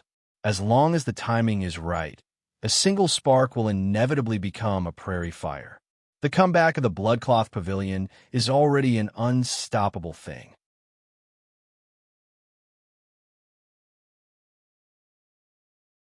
Chapter 159. Putting aside the thoughts of the altar masters outside of the painting, Nangongja was already shocked by everything in front of him to the point that he was in a trance. The wall painting in the attic of the Blood Clothing Pavilion was very large. It was already 8 to 9 meters tall. The divine dragons depicted on it were also extremely imposing. It was enough to show the meticulous thoughts of the creator. However, even such a majestic 9-dragon wall painting could not compare to what Nangongja was seeing at this moment. Just like what he saw in the wall painting, Nangongja was standing on a path formed by a golden dragon crouching on the ground. The 8 dragons were facing each other, forming the arch of a door. However, the 9 divine dragons here were so huge. He looked at his feet. Just a scale on the golden dragon was about the same size as Nangongja's body. Most of the 8 divine dragons that formed the arch of a door were already hidden in the clouds. Only their huge dragon heads were displayed in front of Nangongja. Nangongja did not know if it was an illusion or something else, but Nangongja felt that the 8 divine dragons were staring at him. It made Nangongja feel uneasy for no reason. However, a cold feeling came from Nangongja's hand and directly went to Nangongja's brain. This caused Nangongja's slightly flustered expression to ease a little. Heaven's Calamity Sword. Nangongja raised his hand and looked at the Heaven's Calamity Sword in his hand. He murmured softly, "I didn't expect this. I thought I was an experienced and knowledgeable person. However, looking at such a huge divine dragon in front of me, my mind was still taken away. I actually became a little scared. Fear was an instinct of every human. Perhaps some people were extremely calm, as if they would not change even if Mount Tai collapsed in front of them. But that was only because they hadn't reached the bottom line of their fear. When fear really struck, how many people could really calm down? Nangongzhi didn't know, but Nangongzhi at least knew that he wasn't that heartless and fearless. Then, why don't you let me try this so-called dragonization path? Just like that, Nangongzhi stepped forward and walked toward the path in front of him. Although the distance was far, it was nothing to Nangongzhi. It didn't take long for Nangongzhi to reach the first door arch that was formed by 2 green dragons. It was only when they arrived that they discovered that there was a transparent barrier above the arch formed by 2 azure dragons, preventing them from moving forward. The state of the thin film was very similar to the ripples on the wall that pulled Nangongzhi into this space when he entered the path of dragonization. Is this also a spatial jump ripple? Nangongzhi knew that this was the first test that he had to face. Since I'm already in front of it, let's go in. With one step, Nangongzhi had already entered the thin film of the Azure Dragon Arch. An irresistible dizziness hit him. Although Nangongzhi tried his best to stay awake, he still fell into a deep sleep. Nangongzhi's body was like a branch drifting in the river. Under the guidance of an unknown force, Nangongzhi's body was slowly sinking. Ouch, bang! The sound of a heavy object falling to the ground and a cry of pain sounded at the same time. A huge cloud of dust rose from the grass-covered ground. It was Nangongzhi who had entered the first Azure Dragon Arch. At this moment, his body was covered in dust. His black hair was also mixed with 2 strands of green grass. This trial, can it give people a reminder? When I entered the wall, nothing happened at all. But after entering the first arch, I was forced to fall asleep. It wasn't gentle at all. It just threw me to the ground. Should I say that this is indeed a trial created by senior banishment? Nangongzhi touched the bump on his head. He complained while tidying up his clothes. He also took the opportunity to remove a few strands of grass from his head. Thinking about the days he went through under senior banishment, Nangongzhi felt that this strength was definitely created by senior banishment. By the way, where is this? After complaining about senior banishment, Nangongzhi realized that he should properly investigate his surroundings. Seeing that there was a relatively tall tree beside him, Nangongzhi didn't say anything else and raised his inner force. He was prepared to climb up the tree to see what kind of place this trial was. After a short run-up, Nangongzhi had already run towards the trunk of the tree. If everything was normal, then Nangongzhi should be like those ninjas who learned how to attach chakra to their feet. He should climb up the tree steadily, and then look down from the top of the tree to see where he was. But things didn't go as planned. Nangongzhi just walked a few steps on the trunk, and he fell from the trunk. What's going on? Nangongzhi could clearly feel the majestic internal force in his body. But why couldn't he simply climb to the top of the tree like usual? Welcome, trial taker. A slightly ethereal voice suddenly reverberated throughout the entire space. This voice, no matter how he looked at it, it sounded like the banishment senior who had tormented him a lot. I think you've already noticed. Although your strength hasn't disappeared, you can't use it at all, right? This is the Azure Dragon Gates trial. You will lose the internal force that you rely on to survive. You can only rely on your body and the martial arts that you've bitterly trained to pass this trial. Look in front of you. Nangongzhi followed the voice and looked at the dense forest in front of him. In the sky, as soon as the banishment senior's voice fell, the dense forest seemed to come alive, and its tall body moved on its own. A path appeared in front of Nangongzhi. Pass through this path and obtain the Azure Dragon token at the end of the path. You will pass this Azure Dragon Gate. Young man, don't be afraid of injury. Don't be afraid of failure. Let's just keep going forward. Let your courage become your strongest strength. Let your little universe. Oh no. Let your soul burn. So, you just wanted to say little universe? What is this? Even the power system is different. It's even weirder than letting someone who cultivates internal force appear in the ninja world who cultivates chakra. You'll be said to be messing around, banishment senior.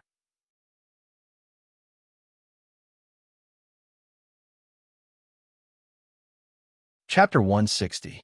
To be honest, looking at everything in front of him, Xianxia did not feel that he was in an illusory space used for training. The trees in front of him had a sense of vicissitudes of life on their surface. In the depths of the forest, the sound of insects and birds could be heard from time to time. Xianxia even saw rabbits, squirrels, and other animals quickly shuttling through the forest. The most unusual thing was probably the source of the light, right? The sun could not be seen in the sky, but the light still carried a gentle temperature from a direction. It passed through the gaps in the canopy, leaving mottled shadows on the ground. If possible, Xianxia simply wanted to have a good afternoon nap and enjoy the environment here. However, Xianxia could not do what he wanted to do as he pleased. The path of dragonization was an important part of his future development. Xianxia had to force himself to be alert and pass through the forest path that looked very ordinary, but was said to be the key to this level. This is really annoying. I hate these troublesome things the most. But for my sister, for Mishiro, for Little Linger, I still have to continue. Xianxia shook his head and threw out some negative thoughts from his mind. There was no other way. This was something that he should do the most at this moment. Since he had to do it in his best state. Otherwise, not only would he be letting himself down, he would also be letting down the teachings of the Banishment Senior, who was both a teacher and a friend. Xianxia slowly pulled out the Heaven's Calamity sword from the scabbard in his hand. The quieter and more peaceful a place was, the easier it was to hide unpredictable dangers, right? Sha-sha. Xianxia's shoes lightly stepped on the slightly soft soil on the forest path. The sound of shoes stepping on the soil clearly appeared in Xianxia's ears. Xianxia suddenly turned around. Although the Heaven's Calamity sword in his hand had lost the support of his internal energy, with Xianxia's strength and the speed of the sword, the sound of air being cut was still heard. Dong, at the same time, the sound of a heavy object falling to the ground was heard. Xianxia just now felt that there was movement behind him, so he attacked with his sword. The thing that was directly cut in half by Xianxia's sword was not a human. It was a kind of tree with a human shape. This was the so-called tree ant, right? From time to time, some green juice from the trenched tree ant. What is this thing? Tree ants have the ability to move? Xianxia looked at the tree ant on the ground and felt that it was very fresh. But before Xianxia could figure out what this tree ant was, he heard an old voice echoing in the forest. "You're a tree ant." Xianxia heard an old voice echoing in the forest. "Bold human. You dare to break into the Trent's territory and even kill one of our members. Your crime is unforgivable. You will die to atone for your sins." Xianxia did not know who was talking, but the name Trant drilled into Xianxia's ears. Trant, is it a kind of creature? Xianxia murmured slightly, but there was a trace of smile on the corner of his mouth. It seems that the key for me to pass this level is these so-called Trants. Very good. Since they are alive, it means that they can also die and be injured. A creature that can be injured or killed is not a serious threat. In fact, Xianxia initially thought that these Trants were a new type of puppet. After all, Xianxia fought against the sand ninjas before. A puppet master who hides himself is really annoying. Since these Trants are a kind of creature, it really saves a lot of trouble. I don't know who you are. My only purpose here is to take away a token. As long as you give me the token, we will naturally not offend you. But if you don't cooperate, then I don't mind having a good fight with you. Xianxia knew that the key to passing this level was actually to find the Azure Dragon token mentioned in the voice of the Banishment Senior. If it could save him some trouble, Xianxia was actually very happy. But even if Xianxia wanted to avoid trouble, the old Trant seemed to be angered by Xianxia. "Human, if you can talk to us properly and complete some tasks we give you, we will naturally give you the Azure Dragon token. But you killed one of our people, and now you have such an unrepentant look. How can we give you the Azure Dragon token?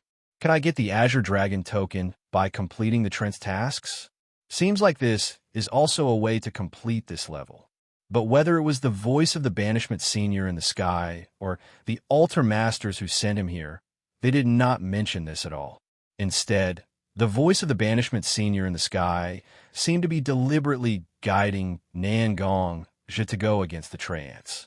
This is really troublesome. So there is actually such a convenient way. But it doesn't matter. I've been holding back a lot of resentment during this period. Whether it is being schemed against by the three generations and Danzo, or Mashiro's situation, they all make me feel uneasy. A good fight is not a bad thing. Nangong's mood was indeed not very good recently, and he needed a vent. Otherwise, he wouldn't have slashed the treant that appeared behind him in half without any explanation. Haha, very good. Human, it seems like you have no intention of repenting at all. Then be prepared to welcome the anger of our treant clan. The old voice seemed to have been angered by Nangong to the point of laughing. His voice clearly contained a monstrous fury. I've been crowned with the name Yama by the people of the shinobi world, so naturally, I am not an indecisive and kind Virgin Mary. I can tolerate those who I care about, but people like you, why should I restrain my temper? You have threatened me again and again, and even contemptuously called me a human. Then I'll let you have a good look at what kind of Azura techniques the humans you speak of have. Nangongja chuckled, and the sword light reflected on Nangongja's face. If people who are familiar with Nangongja came here, they will definitely find that Nangongja's state at the moment is very abnormal. When Nangongja stood in front of the wall, he still had a humble and polite appearance. But just after entering the first trial space, Nangongja's mood has become so hostile. Everything is revealing a strange feeling.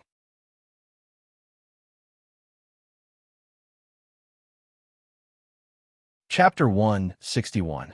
As soon as Nangongja finished speaking, the trees that were growing silently on both sides of the road began to shake violently. The trees had turned into trance at this moment. There were even lines that resembled faces on their trunks. Those who offend the Trant tribe, those who offend the Trant tribe, those who offend the Trant tribe. The Trant stood up one by one and said the same words. Their voices grew louder and louder in a short period of time. In the end, there was even a feeling of heaven-shaking momentum. All the Trants woke up. They slowly changed their positions and formed a battle formation with an unknown purpose, but it was filled with an iron-blooded aura. They said the same word at the same time. Kill. In an instant, the earth trembled and the clouds scattered. Even with such a terrifying momentum, Nangongja, who was the most direct recipient of it, was not afraid at all. Instead, his heart was filled with the desire to have a good battle. Even though his internal energy could no longer be used, it seemed to have sensed his master's soaring fighting spirit at this moment. It quickly flowed through Nangongja's body. The heaven's calamity, sword in his hand, trembled slightly and let out a series of sword cries. It wanted to tell its master that as his sword, it was also excited. A black light quietly flashed across Nangongja's eyes. No one noticed it. Fight! Nangongja held the calamity, sword in his hand. He was like an army of thousands of men and horses as he rushed towards the battle formation formed by the Trants. The soaring fighting spirit seemed to be able to compete with the killing intent formed by an unknown number of Trants in an instant. Nangongja could not use the internal strength and sword chi in his body at this moment. He could only rely on his physical strength to wave the calamity sword in his hand again and again. However, even so, Nangongja's fighting strength was still very high. A rather tall Trant swung its fist, which was made of branches, towards Nangongja. Just as Nangongja was about to dodge the punch, vines quickly grew out from the ground. The vines wrapped around Nangongja's legs, trying to immobilize Nangongja. The pain caused the vines to turn slightly iron-colored. Nangongja knew that this vine was not something that he could break free from in a short time. You want me to take this punch head-on? So what? Why can't I face him head-on? The black light that had flashed through Nangongja's eyes and disappeared in an instant reappeared in Nangongja's eyes.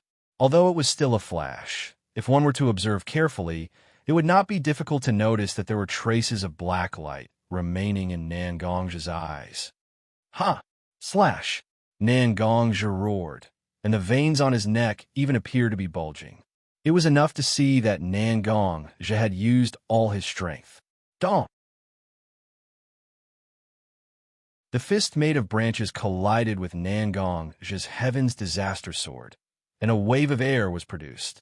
Although the Trent's fist was made of branches, its hardness was enough to compete with Xianxia's extremely sharp Heaven's Disaster Sword.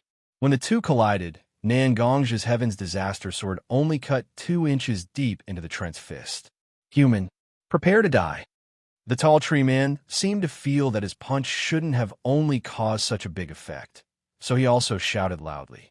He added a bit of strength to his fist.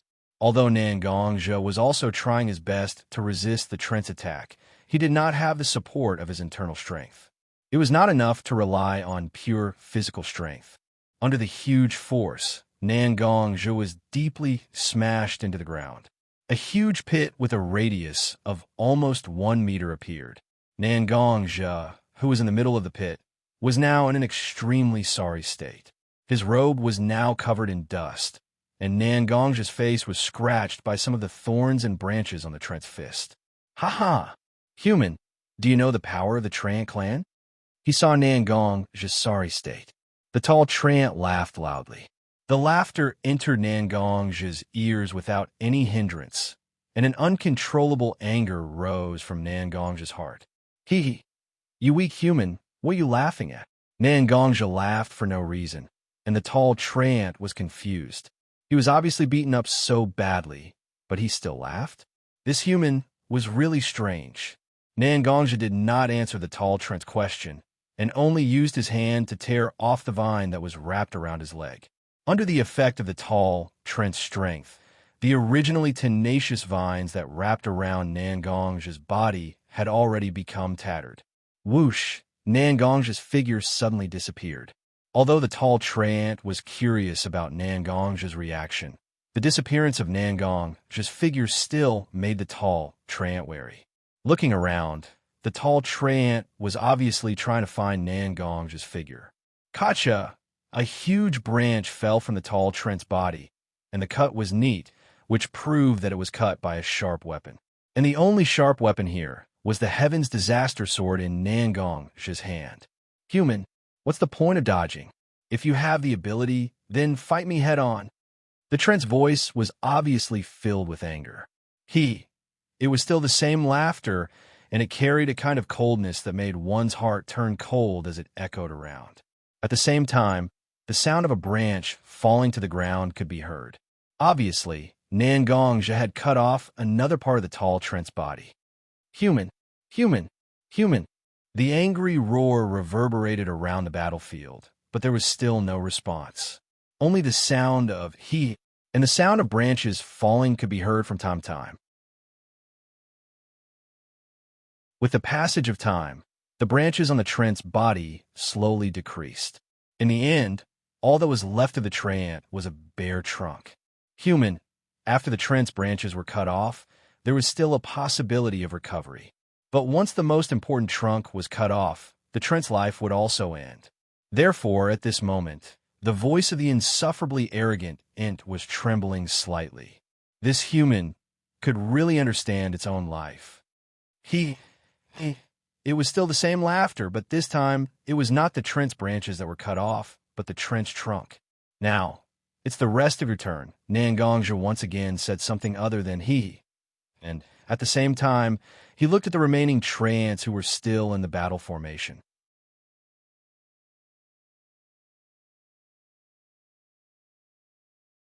Chapter 162. The battle, or rather it was one-sided. The massacre of an entire race by a single person continued. Xianxia had already stepped on countless Trants. Most of the Trants were directly cut in half by Xianxia's sword. There were also many Trants that were directly dismembered by Xianxia, just like the tall Trant at the beginning. A light green liquid flowed within the Trent's body and flowed on the ground. Unlike the taste of human blood, the Trent's juice had a faint sweet taste. This light green liquid was somewhat sticky and stuck to Xianxia's body. This made Xianxia frown. Obviously, he did not like this feeling. Bang! Xianxia's body shook. A burst of power erupted from his body and directly shook off the juice on his body. His clothes were once again clean. Nangongzhi slowly sheathed the Heaven's Calamity sword in his hand. The Treants were not completely wiped out. However, only a few of them were left. Seeing Nangongzhi walking towards them, the Treants screamed and fled in all directions. All of this isn't that simple. Since they don't want to cooperate, then I'll just kill them until they do. Follow orders? Carry out missions? Exchange for tokens? Boring. Boring. Nangongzhi chuckled and ignored the few Treants that had already run away. Didn't he already achieve his goal? After killing these Treants, he would then obtain the Azure Dragon token that symbolized passing the stage. Where's the old Treant who just called me a mere human? You should give me the token that I need.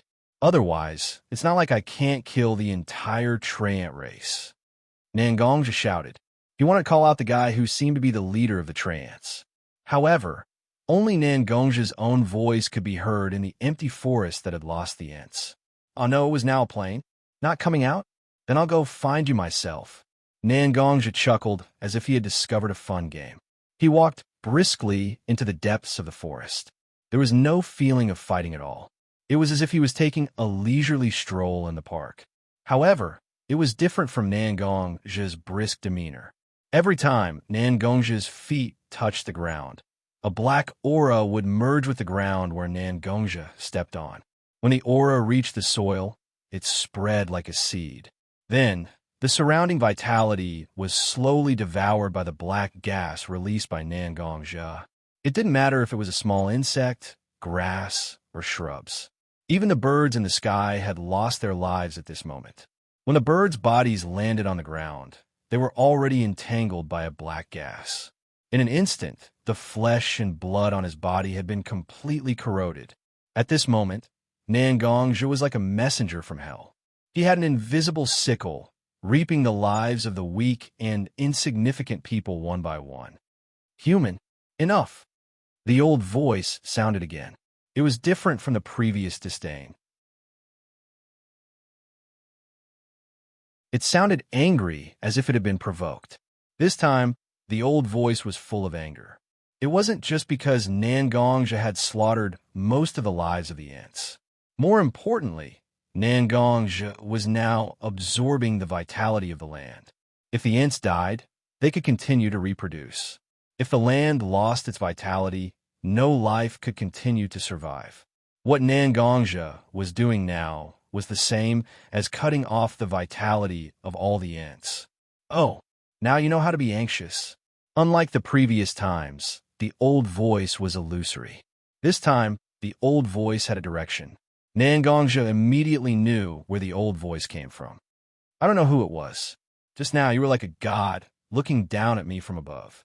You want me to submit, to make me admit defeat, to make me listen to your arrangements? Now that you've seen my strength, you want me to stop. It would be great if everything in the world could be so cheap. Human, what do you want to do? When the old Ent heard Nangongzhi's words, he couldn't help but feel panic in his heart. Although Nangongzhi's words were biased, it was indeed what he had done. At this moment, the old Ent really couldn't figure out what Nangongzhi wanted to do. Hasn't my goal always been very simple? It's the Azure Dragon token in your hand. Nangongzhi laughed, as if he was mocking the Ent's intelligence. However, he quickly changed the topic. This was my initial plan. But now I don't want to do this anymore. Your life is also mine. The old Ent didn't expect that Nangongzhi had his eyes on his life. The conversation didn't continue. Nangongzhi directly walked in the direction where the old Ent's voice came from. As expected, there was a huge ancient tree here. Some semi-parasitic vines were wrapped around the ancient tree. There were also a few birds that had built their own small nests on the ancient tree. If Nangongzhi wasn't here, it would probably be a painting full of natural beauty, right? Human, my life is related to the survival of this space. Once I die, this trial space will cease to exist. Are you sure? You want to do this? A very human-like face appeared on the trunk of the ancient tree. It looked very calm. It didn't look like its life was in danger at all. Every Ent here was almost a clone of the ancient tree. The roots of the ancient tree were also closely connected to this space. Once the ancient tree was defeated, it wasn't hard to imagine whether this space would continue to exist. Oh, that's a little troublesome. I wanted to give you a quick death. Wouldn't you not have to suffer so much if I just let you die? But you have to threaten me with the survival of this space. I'm going to be the master of the blood clothing pavilion in the future. Once the space disappears, it'll be a great sin. Although Nangongjia's words sounded like he was reflecting on his actions, how could there be a hint of annoyance on his face? Instead, it was filled with a sense of evil.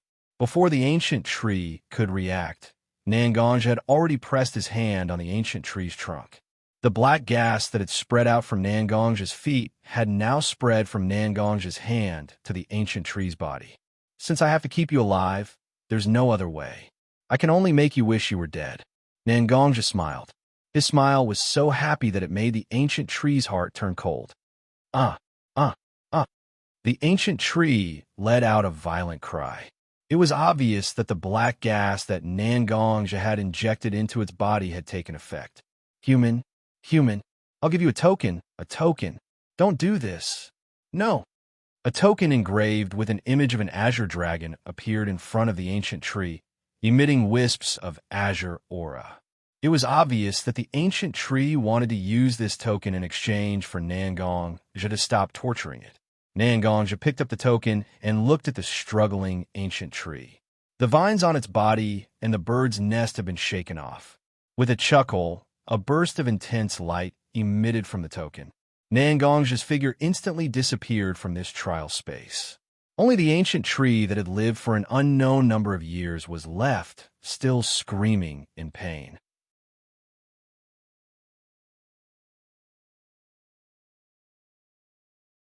Chapter 163. When Nangongja's figure appeared again, he was already on a path paved with golden dragons that were dazzling with an unparalleled presence. The azure dragon arch that Nangongja had entered was now behind Nangongja. Playing with the azure dragon token in his hand, Nangongja wanted to continue to the next arch, the water dragon arch formed by two blue dragons. However, his body stopped in a strange position. No matter how hard he tried, he could not take another step forward. Are you restless? Nangongja whispered softly. The black light in his eyes became brighter. With a cruel smile, Nangongja closed his eyes. What should have been a snow-white spiritual space was now filled with the color of blood and black. At some point in time, lava pools had appeared on the ground, emitting a heart-palpitating temperature. Who are you? Nangongja's body was wrapped in black chains, and he could not move at all. Opposite Nangongja, there was a person who looked exactly like Nangongja. The only difference was that Nangongja's eyes, which were not bound by the chains, were constantly emitting a black glow. Who am I? I am you. Can't you see? The black-eyed Nangongja stared at Nangongja, who was bound by chains, and said coldly. At the same time, he looked at his own clothes and the Heaven's Calamity sword that belonged to Nangongja. It was as if he was confirming that he was Nangongja. The treants just now were not just trees, they were living beings with thoughts and emotions. It was obvious that you could have reconciled through a proper communication, and the Azure Dragon token could have been obtained. However, you slaughtered the treants, and even after obtaining the Azure Dragon token, you still left a death aura in its body. You made it suffer a fate worse than death. You said you were me, but how could you be me? The more Nangongja spoke, the more intense his emotions became. At the end of his words, the anger in his eyes was about to burst out. However, the black-eyed Nangongja who was standing opposite Nangongja was not intimidated by Nangongja's anger. Instead, he was very happy to see Nangongja's anger. He even closed his eyes slightly, as if he wanted to listen to Nangongja's anger. He looked very comfortable. I am you. I am you. I did not lie to you. All of your negative emotions are my nourishment.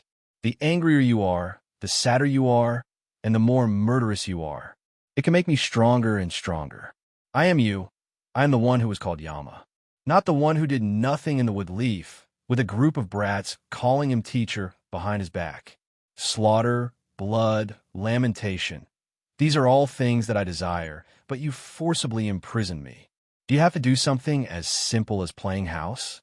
You can even let go of that bitch called Masahiro who betrayed you with a smile on her face. I was so angry, so unreconciled, but I couldn't do anything.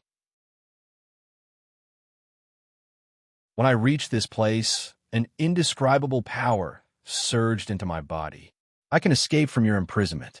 Since you can't satisfy me, then I will come out and devour you myself. You can continue to watch like this, continue to be angry and powerless. Feel what I felt at that time. Feel what it was like to be imprisoned. Just like Black-Eyed Nangongzhe, Black-Eyed Nangongzhe was the integration of Nangongzhe's evil thoughts. It was the product of him giving up on killing and being killed all these years. It would be easier to understand the relationship between Black-Eyed Nangongzhe and Nangongzhe if the name was changed. Inner demon. Black-Eyed Nangongzhe was Nangongzhe's inner demon. Only with the help of an unknown power, the inner demon escaped Nangongzhe's control and became even stronger, suppressing Nangongzhe's consciousness. I can imprison you once. I can imprison you a second time, a third time, or even forever. You can do whatever you want now, but that is only temporary. Evil cannot prevail over good. You will be imprisoned by me again. Nangongzhe looked at the inner demon who was laughing wildly in front of him and said, his eyes were no longer burning with anger like before. Instead, they were very calm. It was as if the inner demon's actions could not change Nangongzhe's state of mind. He, as expected of me, you immediately calmed down after hearing the source of my power? It doesn't matter. This is just a moment of calmness. You can know all the things I do outside, and I will make you angry and sad. I am you. I know everything that you cherish and everything that you want to protect, don't I? The inner demon looked at Nangongzhe and said very seriously. The figures of Mashiro, Little Linger, and his sister Nangongzhe suddenly appeared in front of Nangongzhe's eyes. They were all tortured by their inner demons, crying and shouting, as if they were begging him to become the original Nangongzhe who lived with them. You dare! Nangongzhe knew that these were all what the inner demon wanted him to see. However, Nangongzhe was still unable to suppress his emotions, and his face had become very ferocious. These two words were forcefully squeezed out from between his teeth. His anger could not be suppressed. See, didn't I say it already?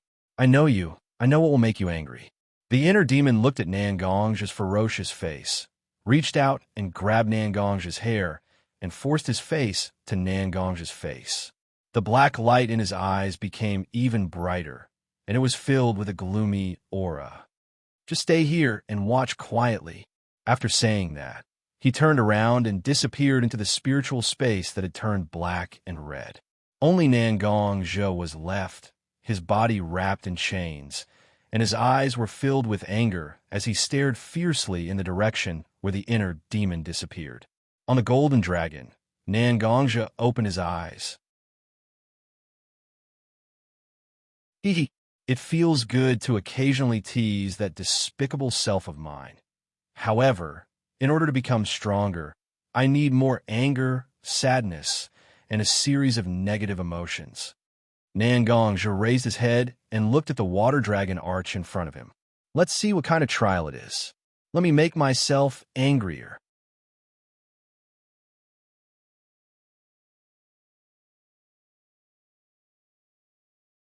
Chapter 164. The arch formed by the two watercolor dragons was right in front of him. Just like the arch formed by the azure dragon at the beginning, transparent ripples shrouded the hollow of the arch. This was the second trial, the entrance to the water dragon gate. Then let's go. Unlike the first azure dragon gate arch, after entering the water dragon gate arch, Nangongzhe was not forced to fall asleep. On the contrary, Nangongzhe remained completely clear-headed. He finally had the chance to see what the passageway to the trial space that was similar to a space-time tunnel looked like. The tunnel was so deep and empty. Whether it was light or sound, they all lost their meaning of existence here. It was like a place abandoned by the world. There was nothing. A watercolored light suddenly rushed towards Nangong-zhe from the horizon. The power was very gentle, but it was impossible to resist. He could only follow the light and fly toward the place. Light! A dazzling light appeared in front of Nangong-zhe. A peach-pink aura suddenly appeared around Nangong-zhe. This must be the water dragon's trial, right? Not bad. You must have noticed it after passing the first trial, the Azure Dragon Gate, right? No matter how strong your inner strength is, your foundation is the most important. Even if you lose your inner strength, as long as you have the courage to fight and face danger, you will be able to survive. You will always be able to face any difficulties. The voice of the banishment senior sounded in the space as usual, with a hint of gratification and praise. It was as if he had seen his own junior achieve great things. Sure enough, it was already planned. The corner of Nangong-zhe's mouth twitched slightly, and a somewhat mocking expression appeared on his face. In the first trial, he did not cooperate with the Ents like the banishment had planned. Instead, he slaughtered most of the Treant clansmen and even threatened the old Treant, who was the leader of the Treant clan. In the end, he left a death aura in the Elder Ent's body that was enough to torture the Elder Ent for the rest of his life. If it had been the senior Li Zhe that Nangong-zhe knew, he would have slashed down with his sword upon seeing his actions. What kind of praise and approval do you want? He was thinking too much. This trial is the Water Dragon Gate. Many people say that water is the most selfless thing, quietly nourishing all things. Anything that can be described as water is often praised by people. However, if I were to find something to relate to water, I would like to say that a person's desire is like water. It's seamless and unavoidable. It's so quiet that it erodes one's bones and soul. The Water Dragon Gate was a door that allowed people to face their own desires, to overcome their desires or fall. Everything depends on your own choice. As expected, it was the banishment senior style. For all the definitions of predecessors and the public, they would always find such a slightly strange but exceptionally reasonable explanation. Water is the existence of desire. A watercolored brilliance suddenly appeared around Nangong-zhe's head, like a layer of gauze surrounding his head. Waves of cool feeling continuously entered Nangong-zhe's brain from the outside world. Discovering desire depends on scanning a person's memory, but this memory doesn't belong to me. I wonder what kind of trial of desire it will be. Nangong-zhe murmured softly. That's right. Although his body was still Nangong-zhe's body, it had already been controlled. However, the control was already in the hands of Nangong-zhe's inner demon. Nangong-zhe might not be able to see through Nangong-zhe's desire, but it was nothing to the inner demon. It could be said that the difficulty of this trial was even lower than the first trial, the Green Dragon Gate. When the brilliance dissipated, Nangong-zhe appeared in an ordinary courtyard. Whether it was the style of the building or the plants in the courtyard, it looked very similar to the place built by Mishiro in the Lion Clan's alternate dimension. Nangong-zhe looked around, his eyes flickering with a black light. This is Nangong-zhe's desire? It's really a simple desire. Originally, I was still thinking about how to give Nangong-zhe the greatest emotional stimulation. Now, isn't an opportunity directly placed in front of me? The door of the courtyard was opened, and Nangong-ro was standing behind it. She looked at Nangong-zhe, who was standing outside the door in a daze, and pursed her lips slightly. She walked up to Nangong-zhe and lightly knocked on his head. Stupid brother, what are you doing? You're already at the door, but you're still standing outside like a fool. Although there was a hint of reproach in her tone, her actions were very gentle. It didn't sound like a reproach, but more like a spoiled child. Ro-ro, Nangong-zhe's mental space was still covered in black and red. However, Nangong-zhe, who was wrapped in chains, called out his sister's nickname. That's right, Nangong-zhe could actually sense everything that was happening in the outside world. This was done on purpose by Nangong-zhe's inner demon. It had completely eroded Nangong-zhe's mental space. In order to allow Nangong-zhe to have more intense mental fluctuations, it deliberately allowed Nangong-zhe to sense everything that was happening in the outside world. At this moment, Nangong-ro who appeared in front of the inner demon, also appeared in front of Xianxia. It's just that Xianxia could only be like a bystander. He couldn't do anything. He could only watch his sister welcome the inner demon into the door. After that, Xianxia also saw Mishiro and Little Linger. These people seemed to have nothing to do with the shinobi world anymore. They just moved to this small house in the Lion Clan space and lived a simple and comfortable life. This may be Xianxia's greatest expectation for his future, for his life. Although it was a fantasy, a trial. But Xianxia still yearned for such a life. But the words of the inner demon still echoed in Xianxia's ears. The people I cherish the most make me angry, make me sad. Xianxia didn't know what the inner demon wanted to do, but he could still guess a little bit. Originally, the inner demon used his sister and his family to threaten him. If he wanted to make more anger and sadness in his heart, wasn't this the best opportunity for the inner demon to do so? That's how people are. Even if they know that everything in front of them is an illusion, they still regard it as reality. In this way, they are tested and tortured by the illusory reality. Just like Xianxia now.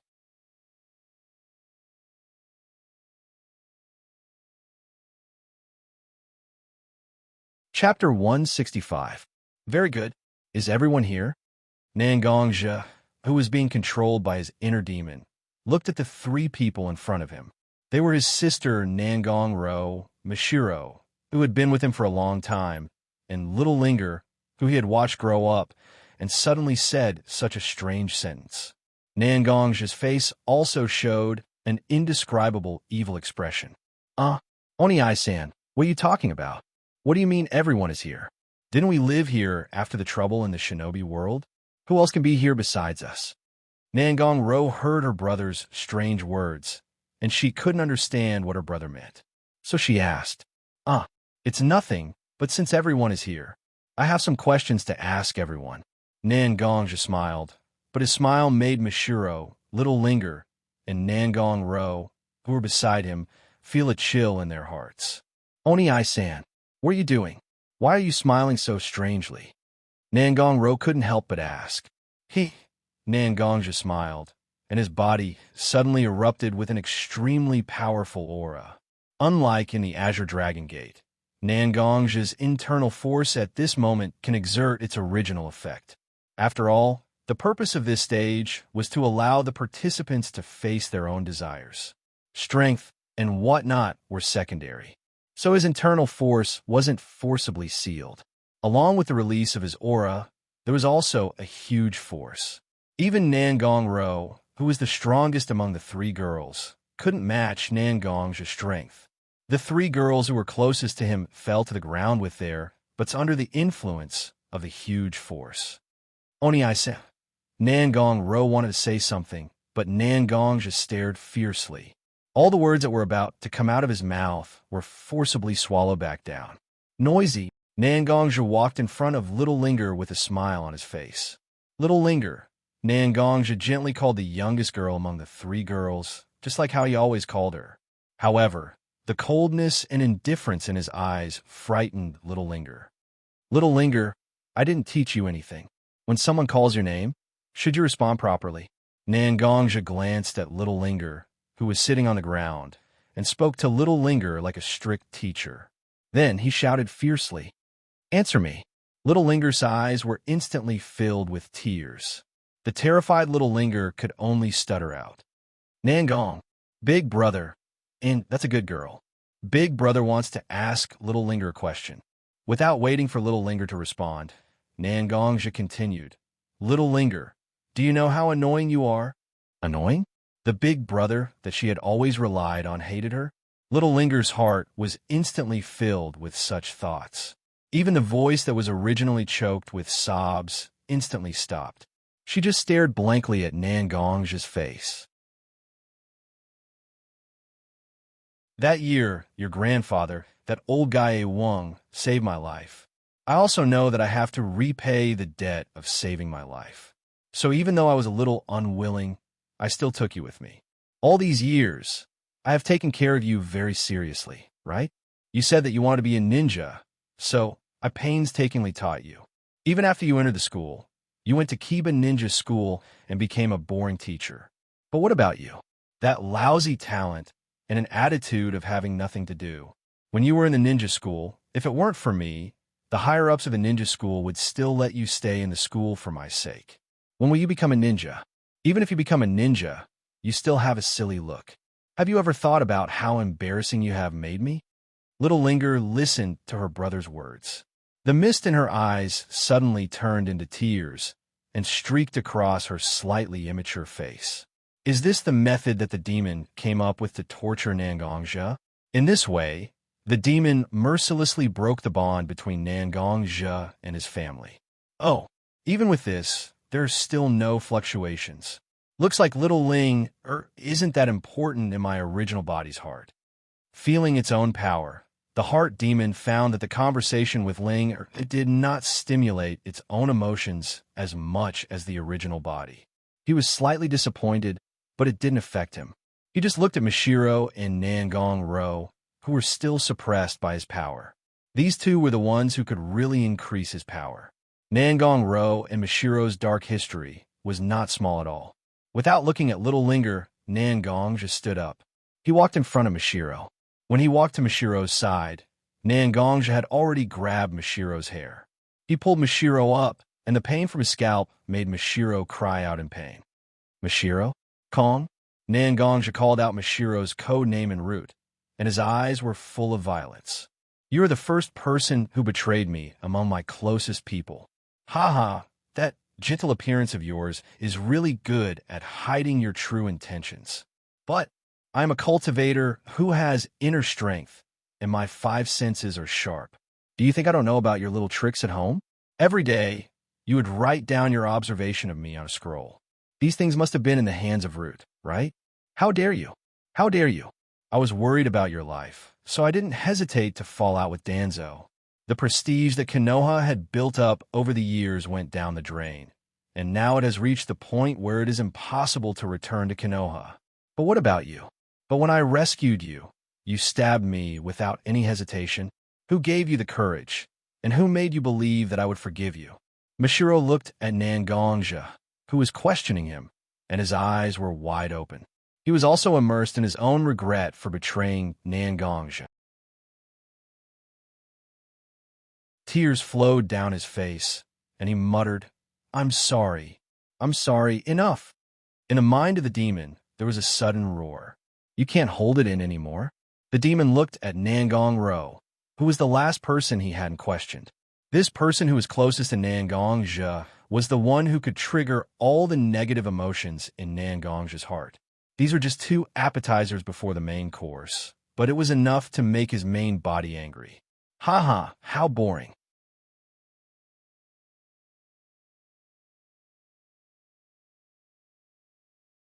Chapter 166. Xianxia's lips curled into a smile. In the end, his main body was still too simple and pure. Just by using words to provoke him, he had already become so angry. It was clearly just a pile of tears from the shadows of the people close to him. He had actually started to lose control of his emotions bit by bit. He hadn't even started the main act yet. Xianxia looked at his younger sister, who had been with him for almost all of his life, who knew how many ups and downs, big and small, Xianxia, Xianxong. Looking at Xianxia, Xianxia called out their names. This so-called Xianxong, is it really my surname? Or is this a surname that I don't know who forced it on me? Looking at her brother, Xianxio's eyes were wide open. It was obvious that she had been exposed to some facts that she didn't want to face. From the moment I had my memories, I already didn't have you. My dear younger sister calls me Xianxia. I also have the rich inner strength that you call our grandfather and passed on to me in order to protect our lives, as well as this heavenly tribulation sort of extraordinary origin. Do you know that when I was still unable to control the inner strength in my body, every day at midnight, the inner strength in my body would go berserk. It would wander around my meridians without restraint. How much do you know about the pain of my meridians being torn apart? Our lives were very difficult. Every day, we ate the cheapest ingredients. Many times, we even had to rely on the help of our neighbors and Uncle Chimu from the blacksmith shop to survive. In order to let you, my younger sister, have a better life, I could only go to the small forest behind the house every day and rely on the true intent of the sword Tao that I felt from the tribulation sword to practice sword techniques. Practicing swordsmanship will stimulate the internal energy in my body. After midnight, it will make me suffer even more. Finally, I joined the wood leaf ninja village that I had always dreamed of. But what are ninjas? To put it nicely, they are a group of people who have great strength and stand at the top of the world. But to put it bluntly, aren't ninjas just killing machines controlled by money? For our life, so that you, my sister, can live a more stable life, I could only hold the heavenly calamity sword and walk on the edge of death time and time again. In order to keep you away from death, I had to think of a way to send you to the Kiba hospital with the lowest risk factor. Injured again and again, staining my hands with blood again and again. I'll tell myself that I'm fighting so hard for my sister. But you know what? As my strength increased, more and more scenes of our childhood appeared in my mind, which were different from what you said about us. In these images, I have my father, my mother, and my grandfather, but I don't see you. Presumably, the grandfather you speak of didn't think that one day I would be able to cultivate to the point where my spiritual power could break through the seal he set, right? I saw it. My father, my mother, everything I knew, the place I grew up in, disappeared without a trace in the fire and massacre. I was tearfully stuffed into the cellar of my own home by my mother. What echoed in my ears were the last cries of the passing of life. The surrounding air was so hot, I knew that there was a raging fire around me. But I could only cover my mouth like this, not even daring to cry out. Finally, when all the sounds outside returned to silence, with my own hands, I dug away the dirt and ashes that covered the cellar door. I told myself again and again, I want to live. I want to live and find those who made me lose everything.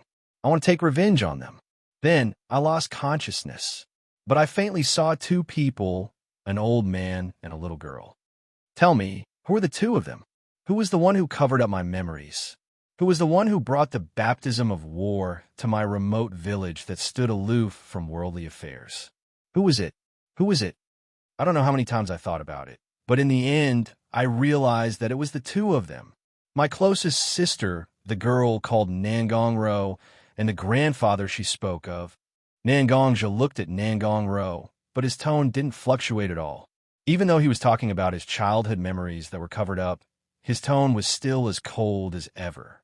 It was as if he was talking about a story that had nothing to do with him, but the black light in his eyes was shining brighter. Actually, Nangongja had always known this. Since his strength increased day by day, more and more memory fragments would appear in Nangongja's mind through the seal.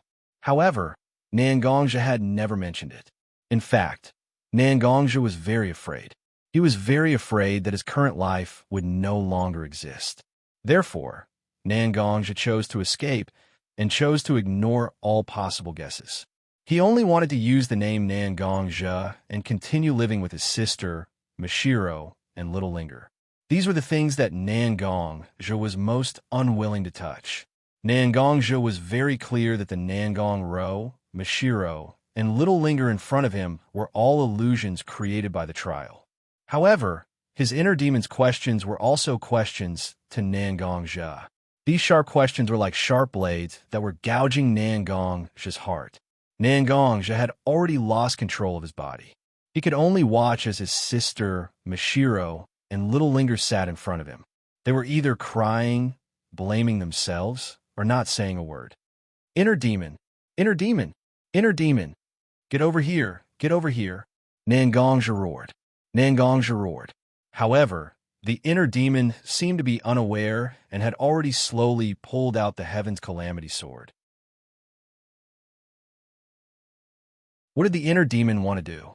The Heaven's Calamity sword's edge was already on Nangong Ro's white neck. The slight friction caused the Heaven's Calamity sword to leave a bloody mark on Nangong Ro's neck. Was this inner demon trying to kill his sister? No, it wasn't just his sister. There was also Mashiro and Little Linger. The inner demon wouldn't let any of them go. Even if the Nangong Ro, Mashiro, and Little Linger here were all illusions, Nangongja was still unwilling to watch them die. He had to do something.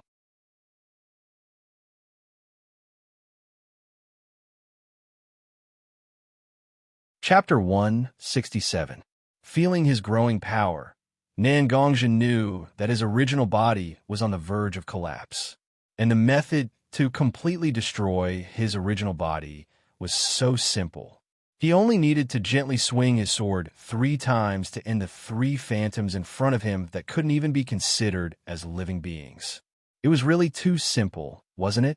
To be tied down by these meaningless emotions, to let your sword be covered with rust by these useless people. Such a body is so useless that I can't stand it anymore. Since you're so useless, why don't you let me replace you? Whether it's the name of Yama or the sharpness of the Heaven's Calamity sword, let me properly display their power. Nangongja raised the Heaven's Calamity sword in his hand that had already been unsheathed. The blade's sharpness was getting closer and closer to Nangong Ro's neck. 3 inches, 2 inches, 1 inch, 1 inch. When the blade was about to touch Nangong Ro's neck, it stopped. Just a little bit more, and Nangong Ro's life would be gone. But at this moment, Nangongja's eyes no longer had the black light that was controlled by the inner demon, nor did they have the usual brilliance. Instead, they became very lifeless, as if his body no longer belonged to anyone. What are you doing? Just a little bit more, just a little bit more.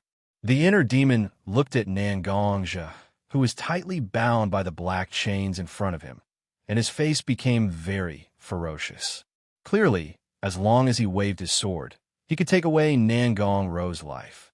Let his original body completely collapse. Let him completely control Nangongja's body. But the inner demon was once again pulled back into the spiritual space by an incomprehensible force. Clearly, I've already completely controlled the body, and you've been suppressed by me to such a state. How did you pull me into this space? Nangongja should be at a disadvantage right now. Whether it was the black chains on his body or the completely changed color of his spiritual space, they all proved that Nangongja was at a disadvantage. However, Nangongja had a gentle smile on his face, as if everything was not that bad. Indeed, you're very powerful. You've used your power to completely control my physical body and spiritual space. Nangongja raised his head and looked at the ferocious face of his inner demon. Everything you've said, everything you've done is known to me. These were all things I didn't want to talk about, because once the truth was revealed, I wouldn't say it out loud. Then everything I love and cherish will cease to exist. Even though the one outside is an illusion of my sister, Mashiro, and Little Linger, I'm not sure if it's real or not. But their emotions, their memories, and their thoughts are all girls that I love and cherish. It's you who made me see the price I have to pay after revealing the truth. You must have felt my mixed feelings of anger, sadness, and powerlessness at that time, right? But these feelings are not because of those 3 girls, but because of my anger, sadness, and powerlessness. It's because I'm not strong enough. It's because I let you take control of my body. It's all because I'm too weak. When the inner demon heard Nangongja's words and realized that his original body was blaming himself, the expression on his face was extremely rich. He was the one who did all these things. His original body's sadness, anger, and powerlessness were the most exquisite metals that should belong to him. But now, his original body was telling him that these did not belong to him? What a joke. It's indeed your fault. You cared about these meaningless things. You gave Little Linger tolerance, gave Mashiro forgiveness, and gave Nangong Ro love. These things have made you so weak. These things made you fall into your current situation. Where's the viciousness you had when you killed people? Where's the wit you had when you and those ninjas schemed against each other? Where's the aura you had when you were called Yama? Just because of these 3 women, you've become so weak. You became a weak existence that only knows how to blame yourself and feel sorry for yourself. Since you can't be Yama, you're not worthy of this heaven's calamity sword. Why don't you let me replace you and become the Yama that should have made everyone tremble? Xianxia had not yet become agitated, but the inner demon was already speaking more and more passionately. You're right. I don't have the viciousness I had in the past. I don't have the mood to scheme against each other, and I don't have the aura to directly take the lives of those who stand in my way. But did this really make me weaker? No, it's the opposite. I feel that after I threw away these things, I've truly become who I should be. After I took in Little Linger, I gained innocence. After I forgave Mishiro, I gained freedom. When I saw Uru as my family, I gained the meaning of life. These things were never meaningless trash. To me, these are the meaning of my battle. The more Xianxia spoke, the more resolute his heart became. What was an inner demon? It was a hole in one's heart. Everyone would more or less have an inner demon. It was just that Xianxia's inner demon, for unknown reasons, suddenly escaped from Xianxia's control. The inner demon also knew that it had to directly cause its original body to collapse in order to truly become an independent entity. This was why it repeatedly challenged Xianxia's bottom line in these two trials. But now, Xianxia seemed to have seen through its confusion and actually began to slowly gain control of the spiritual space. You just want my prisoners now. What's the point of saying so many righteous words? I'll let you have a good look at my power.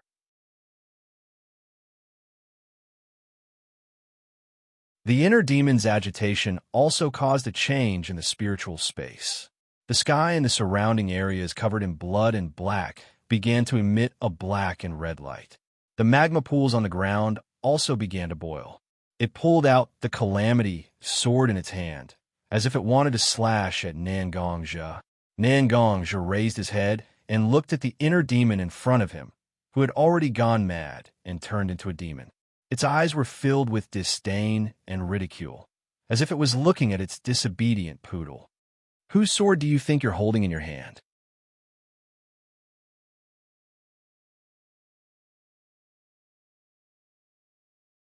Chapter 168. When the inner demon heard Xianxia's words, he didn't say anything. Instead, he looked at the heaven's calamity sword in his hand. Doesn't it belong to whoever has the sword? The heaven's calamity sword is indeed very intelligent, but in the end, it's still a sword. Do you think it can run to the hands of the owner who let it collect dust? If the heaven's calamity sword really does have a consciousness, it will definitely choose me to be its owner. When he heard the inner demon's confident words, Xianxia's smile became even wider. You shouldn't be making your own assumptions about who it will choose. Isn't it better to let the heaven's calamity sword choose? Let the heaven's calamity sword choose? Just based on. The inner demon was just about to mock his main body for looking at a sword as if it was a person. But at this moment, the heaven's calamity sword in the inner demon's hand began to tremble slightly. The sword's cries echoed in the surroundings, as if it had really come to life. Look, the heaven's calamity sword can still make its own choice, right? Xianxia looked at the inner demon, as if he was sure he would win. However, the inner demon wasn't someone who could be easily fooled. Whether it was in terms of IQ or EQ, the inner demon and Xianxia were almost the same. The heaven's calamity sword definitely wouldn't have its own consciousness. In this world, there had never been any item that had the ability to think for itself. Then, what caused the heaven's calamity sword to act so strangely? One had to know that he was in a spiritual space that was already under his control. All illusion tricks had nowhere to hide in front of him. Wait, spiritual space? Could it be that you? Impossible. This spiritual space is completely under my control. With your current state, how can you break free from my restraints and regain control of this spiritual space? The inner demon still spoke his conjecture. Although the inner demon didn't want to believe it, this was already the most likely answer he knew. Looking at the black chains wrapped around Xianxia's body, these chains evolved from a part of the inner demon's power. All of Nangong's movements would be transmitted to his consciousness through the chains.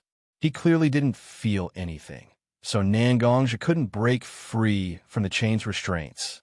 You and I are the same origin. Although you've inexplicably received an unknown power, you're still a part of me. These chains. Nangongja looked at the chains wrapped around his body and slowly began to stand up from his originally paralyzed state.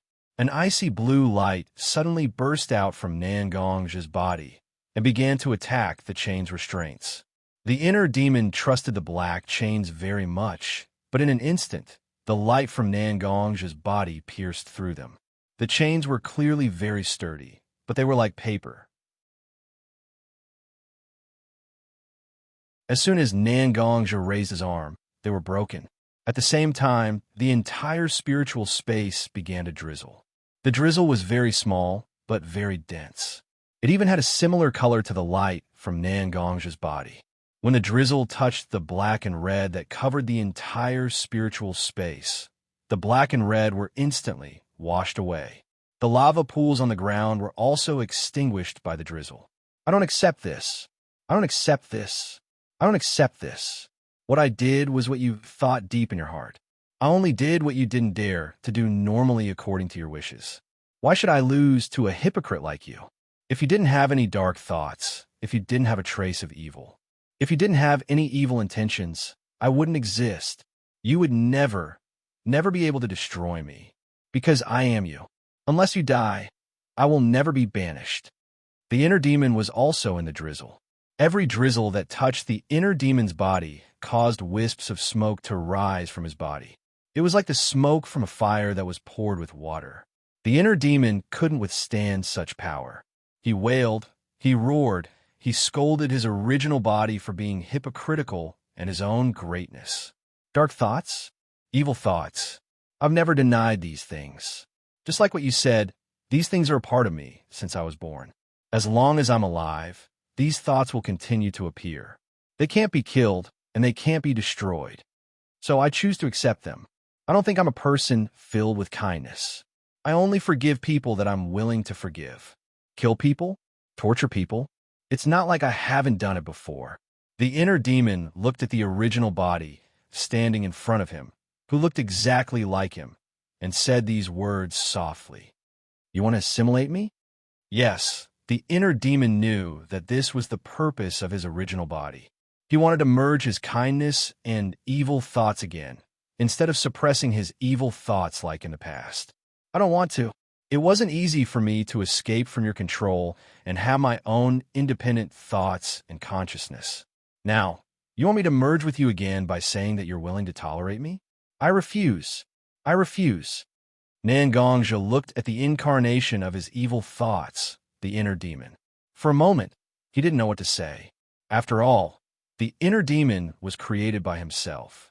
The so-called mysterious external force was actually just to advance the growth of the inner demon. He had to face this problem in the end. Nangongja waved his hand, and the catastrophe sword in the inner demon's hand was already in Nangongja's hand. He waved the long sword in his hand, and his mental strength was also mobilized along with the long sword. Shwa, shwa, shwa, shwa. There were 4 consecutive sounds of the air being cut through, and 4 invisible barriers rose in the spiritual space that had returned to its original white and flawless appearance, imprisoning the inner demon. Nangongja took a deep look at his inner demon. He opened his mouth several times, but didn't know what to say. He could only silently shake his head, turn around, and leave the spiritual space. He regained control of his body. Looking at Mishiro, Nangongro, and Little Linger, who were in a daze in front of him. Even Nangongja didn't know what to say, although they were all illusions formed by this trial space. However, everything seemed so real. Ruru, Mishiro, Little Linger. Nangongja gently called the names of the 3 girls, but the 3 girls were in a daze and didn't respond at all. He could only gently wave his sleeves, and a burst of mental strength instantly gushed out, directly bursting the illusion formed by the trial space. This was the improvement Nangongzhi had obtained after the crisis of the heart demon. Everything around him returned to its original state. It was a deep and empty space. Only a token carved with exquisite dragon patterns and surrounded by water aura was floating in front of Nangongzhi.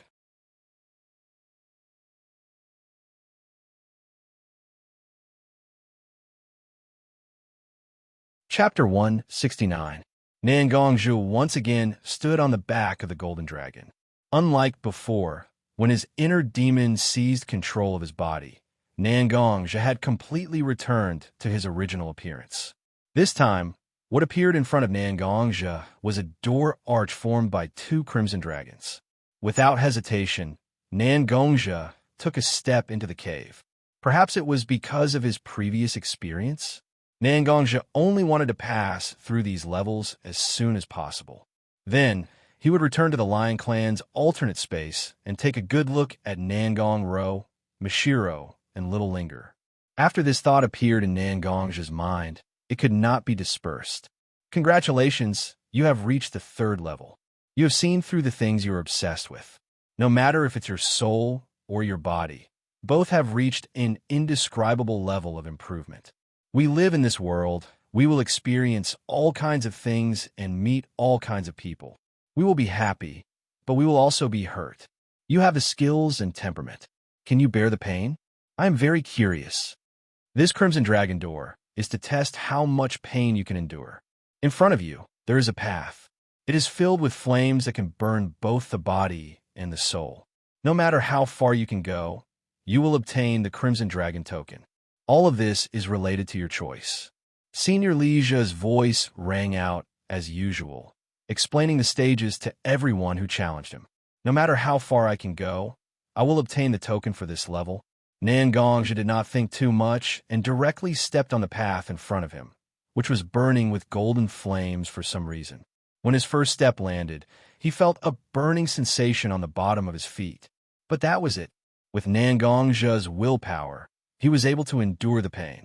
Second step, third step, with every step, the burning sensation Nangongzhi endured became more and more intense.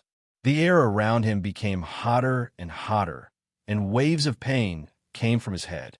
Was this the soul-burning flame that Banishment Senior mentioned? Countless flames rose up, like a dancer who had not danced for a long time and heard his favorite music. It constantly jumped and swayed. Nangongzhi did not have too many distracting thoughts. He just walked forward step by step. A flame suddenly rose up and touched Nangongzhi's robe. Nangongzhi's consciousness was a little blurred at this moment. He did not notice that his robe was on fire. Robe was made of ordinary materials. It was unavoidable that it started to burn. After a while, his robe was burned. It was a beggar's robe. Nangongzhi's skin began to be exposed under the threat of the flames. His skin began to turn black. If he sniffed carefully, he might even be able to smell the pungent smell of burnt flesh. Time gradually passed, and the flames around Nangongzhi began to burn higher and higher. Nangongzhi was now almost drowned in the flames. Besides the pain, Nangongzhi could not feel anything. He just walked forward like a machine. Suddenly, a sentence appeared in Nangongzhi's mind. No matter how far you can go, you will receive the Scarlet Dragon token. No matter how far I can go, I will receive the token. That's right. Banishment's words appeared in Nangongzhi's mind again. Was it enough? Was it enough for him to reach this point? He was really in pain. His mental power and physical strength were at their weakest. There were 5 levels here, and he had only passed the 3rd one. There were 2 more levels that were more difficult than this one waiting for him. Should he give up? Should he give up so that he could have a higher chance of passing the remaining levels? Anyway, he had already come so far. He could definitely get the token for this level. Why should he not give up?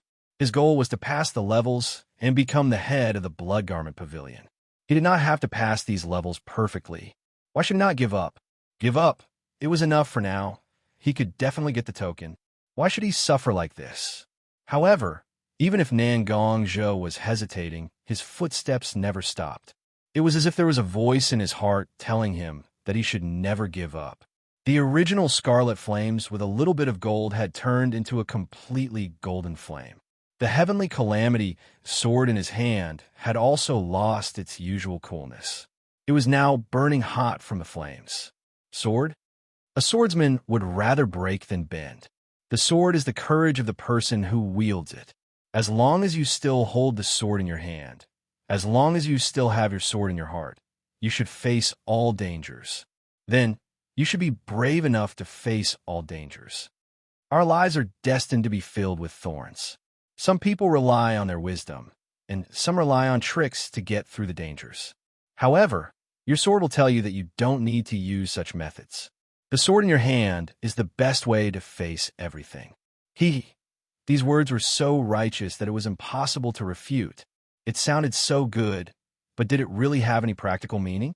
However, who was the one who said these words? It seemed to be the senior from the banishment, who had already started persuading people to give up at the beginning of the level. Misdirection? Nangongzhi vaguely guessed the meaning of the banishment's words at the beginning of the level. What test the pain? What could be given up? It was all nonsense. If he really gave up, it would be impossible to pass this level. This level was supposed to test whether a person's heart was firm or not. Go. I must walk to the end. Even if I can't pass the remaining 2 levels, even if I may not be able to become the head of the Blood Garment Pavilion, Nangongzhi still wanted to pass the level. These flames were, in fact, the best companion for tempering one's temperament. If he could really persevere to the end, then the problem of the heart demon will be much easier to solve. Whether it was the Blood Garment Pavilion or the head of the Blood Garment Pavilion, the most important thing was to improve his own strength. Raging fire to forge true gold. This was the key to the Scarlet Dragon door. Nangongzhi continued to move forward, even if his feet no longer listened to him. He would use his own hands to crawl forward bit by bit. Even if his hands could no longer exert any strength, he would use his own body to move forward bit by bit.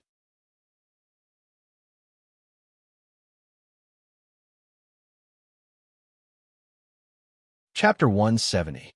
At this moment, Nangongzhi had already lost consciousness. Just how far had he walked on this burning path? Nangongzhi didn't know at all. In fact, if there was another bystander, it wouldn't be difficult to see that this so-called straight path of flames was actually in the shape of a circle. It was just that because of the cover of the flames and the misdirection of the trial, it made people think that it was actually a straight path. It was a path with no end, and it could only keep going in circles. A token with a fiery red halo floated in front of Nangongzhi's forehead. Although the light was very weak, it covered the surrounding golden flames. A brilliance surged from the token and instantly spread to Nangongzhi's entire body. Nangongzhi's body, along with the brilliance, turned into a stream of light and was teleported out of the trial space. Nangongzhi was lying on the back of the golden dragon. A gust of wind that came out of nowhere brushed past Nangongzhi's ear. It woke Nangongzhi up. Ever since I entered this trial, I've been in a coma. If I didn't know that I was the only one in this trial space, I would really be worried about my own safety. With a bitter smile on his face, Nangongzhi made fun of himself. After checking his body, Nangongzhi found that no matter if it was his robe or his skin, there were no traces of being burned by the flames on the path of the Scarlet Dragon Gate. Although he couldn't figure out what was going on, Nangongzhi was no longer in the mood to think about his clothes. This was because Nangongzhi was holding the Crimson Dragon token that was burning in his hand at the moment. Azure Dragon, Water Dragon, Scarlet Dragon. These things belong to wood, water, and fire of the 5 elements. If I'm not mistaken, this earthen yellow dragon in front of me represents the power of earth. Well, the 5 elements, right? But there are only 4 arches here. Where did the remaining metal element trial come from?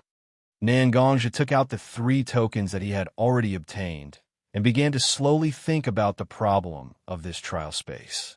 After all, there was a checkpoint in front of him that he needed to break through. It wouldn't be too late to say these words after he had passed through the Earth Dragon Gate arch, right?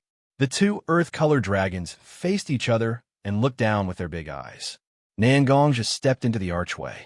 Unlike before, when Nangongja arrived at a place similar to a spatial crevice, when he stepped into the arch of the Earth Dragon Gate, he had already arrived at the real trial space. This should be a cave. The air was slightly damp and musty. It seemed that the ventilation wasn't that good. Inside the walls of the cave, there were oil lamps that were ignited by an unknown source. Although the light wasn't that bright, it was still enough to illuminate the dark cave. Nangongja stretched out his hand to touch the wall that was relatively close to him. A trace of moist and cool feeling came from his fingers. The first trial started with battle. The second trial was to break through obsession. The third trial was to walk through fire. It's really tough. The voice of the senior banishment came again. However, Nangongja felt that the senior's voice was starting to become weaker with every banishment. In the first trial, the senior spoke like an observer and judge. But now, the tone of his voice had a bit of annoyance. It was like a person reading a script. At the beginning, he felt that he was very good at what he said, so he read it very seriously. But the more he read, the more he found that the words he said were the same, so he didn't want to read anymore. I say, senior banishment, you really didn't come up with these words, right? If it was the senior banishment that he was familiar with, if he were to say these words, the senior banishment would have torn the script to pieces the moment it reached his hands. Then he would say, reading this kind of thing, I might as well go drink to my heart's content, and disappear. Sure enough, when the senior banishment helped the Blood Clothing Pavilion build this trial space, he was still young. He hadn't had time to awaken his strange attribute yet. These words are really boring. Okay. Trial taker, follow the passage and you'll find picture. I drew it myself. As long as you can understand the things within the stipulated time, you'll be able to pass this earthen dragon trial. As expected, his nature was exposed, right? When Nangongja heard the senior banishment's lazy voice, for the first time, he felt that the senior banishment he knew was really the person he knew. Picture? I wonder what kind of painting Senior Li Zhe will be able to draw with his own hands. Thinking about it, he was even a little bit interested. Nangongja walked all the way into the cave. At first, Nangongja was still on guard against any traps or beasts that would suddenly appear along the way to prevent him from reaching the depths of the cave. But after walking for a long time, he found that there were no abnormalities. Nangongja put the Heaven's Calamity sword back into his scabbard. The first few checkpoints were indeed not easy to pass. With Nangongja's temperament and strength, it was very difficult for him to pass. This also proved that Senior Li Zhe had put in a lot of effort in designing these trials. But now, there were no obstacles at all in this stage. This was not a good thing. This proved that the senior banishment had great confidence in the picture he left behind. He was confident that it was enough to surpass the difficulty of the first 3 stages. Losing inner strength, being trapped, and burning the soul and body were all not as difficult as this picture. What's inside? Nangongja fiddled with his mouth. He was also thinking about what kind of picture the senior banishment had left behind. With the senior banishment's temperament, he probably would not seriously learn how to draw. Naturally, he did not want people to understand the creative ideas behind the picture scroll. What was the senior banishment's best at? Alcohol tolerance? Or the way of the sword? If he was not wrong, it should be something related to the sword. Then, what was inside the picture? Sword moves? Sword intent? No matter what it was, since the senior banishment was confident that it could stump the participants who had reached this stage, it must be very difficult. Whether it's sword moves or sword intent, let me take a good look. The senior banishment's gift to the Blood Road Pavilion. That you're tuning in to the Eternal Immortal Ballad YouTube channel. Don't forget to subscribe and join us on this journey to catch the most captivating stories.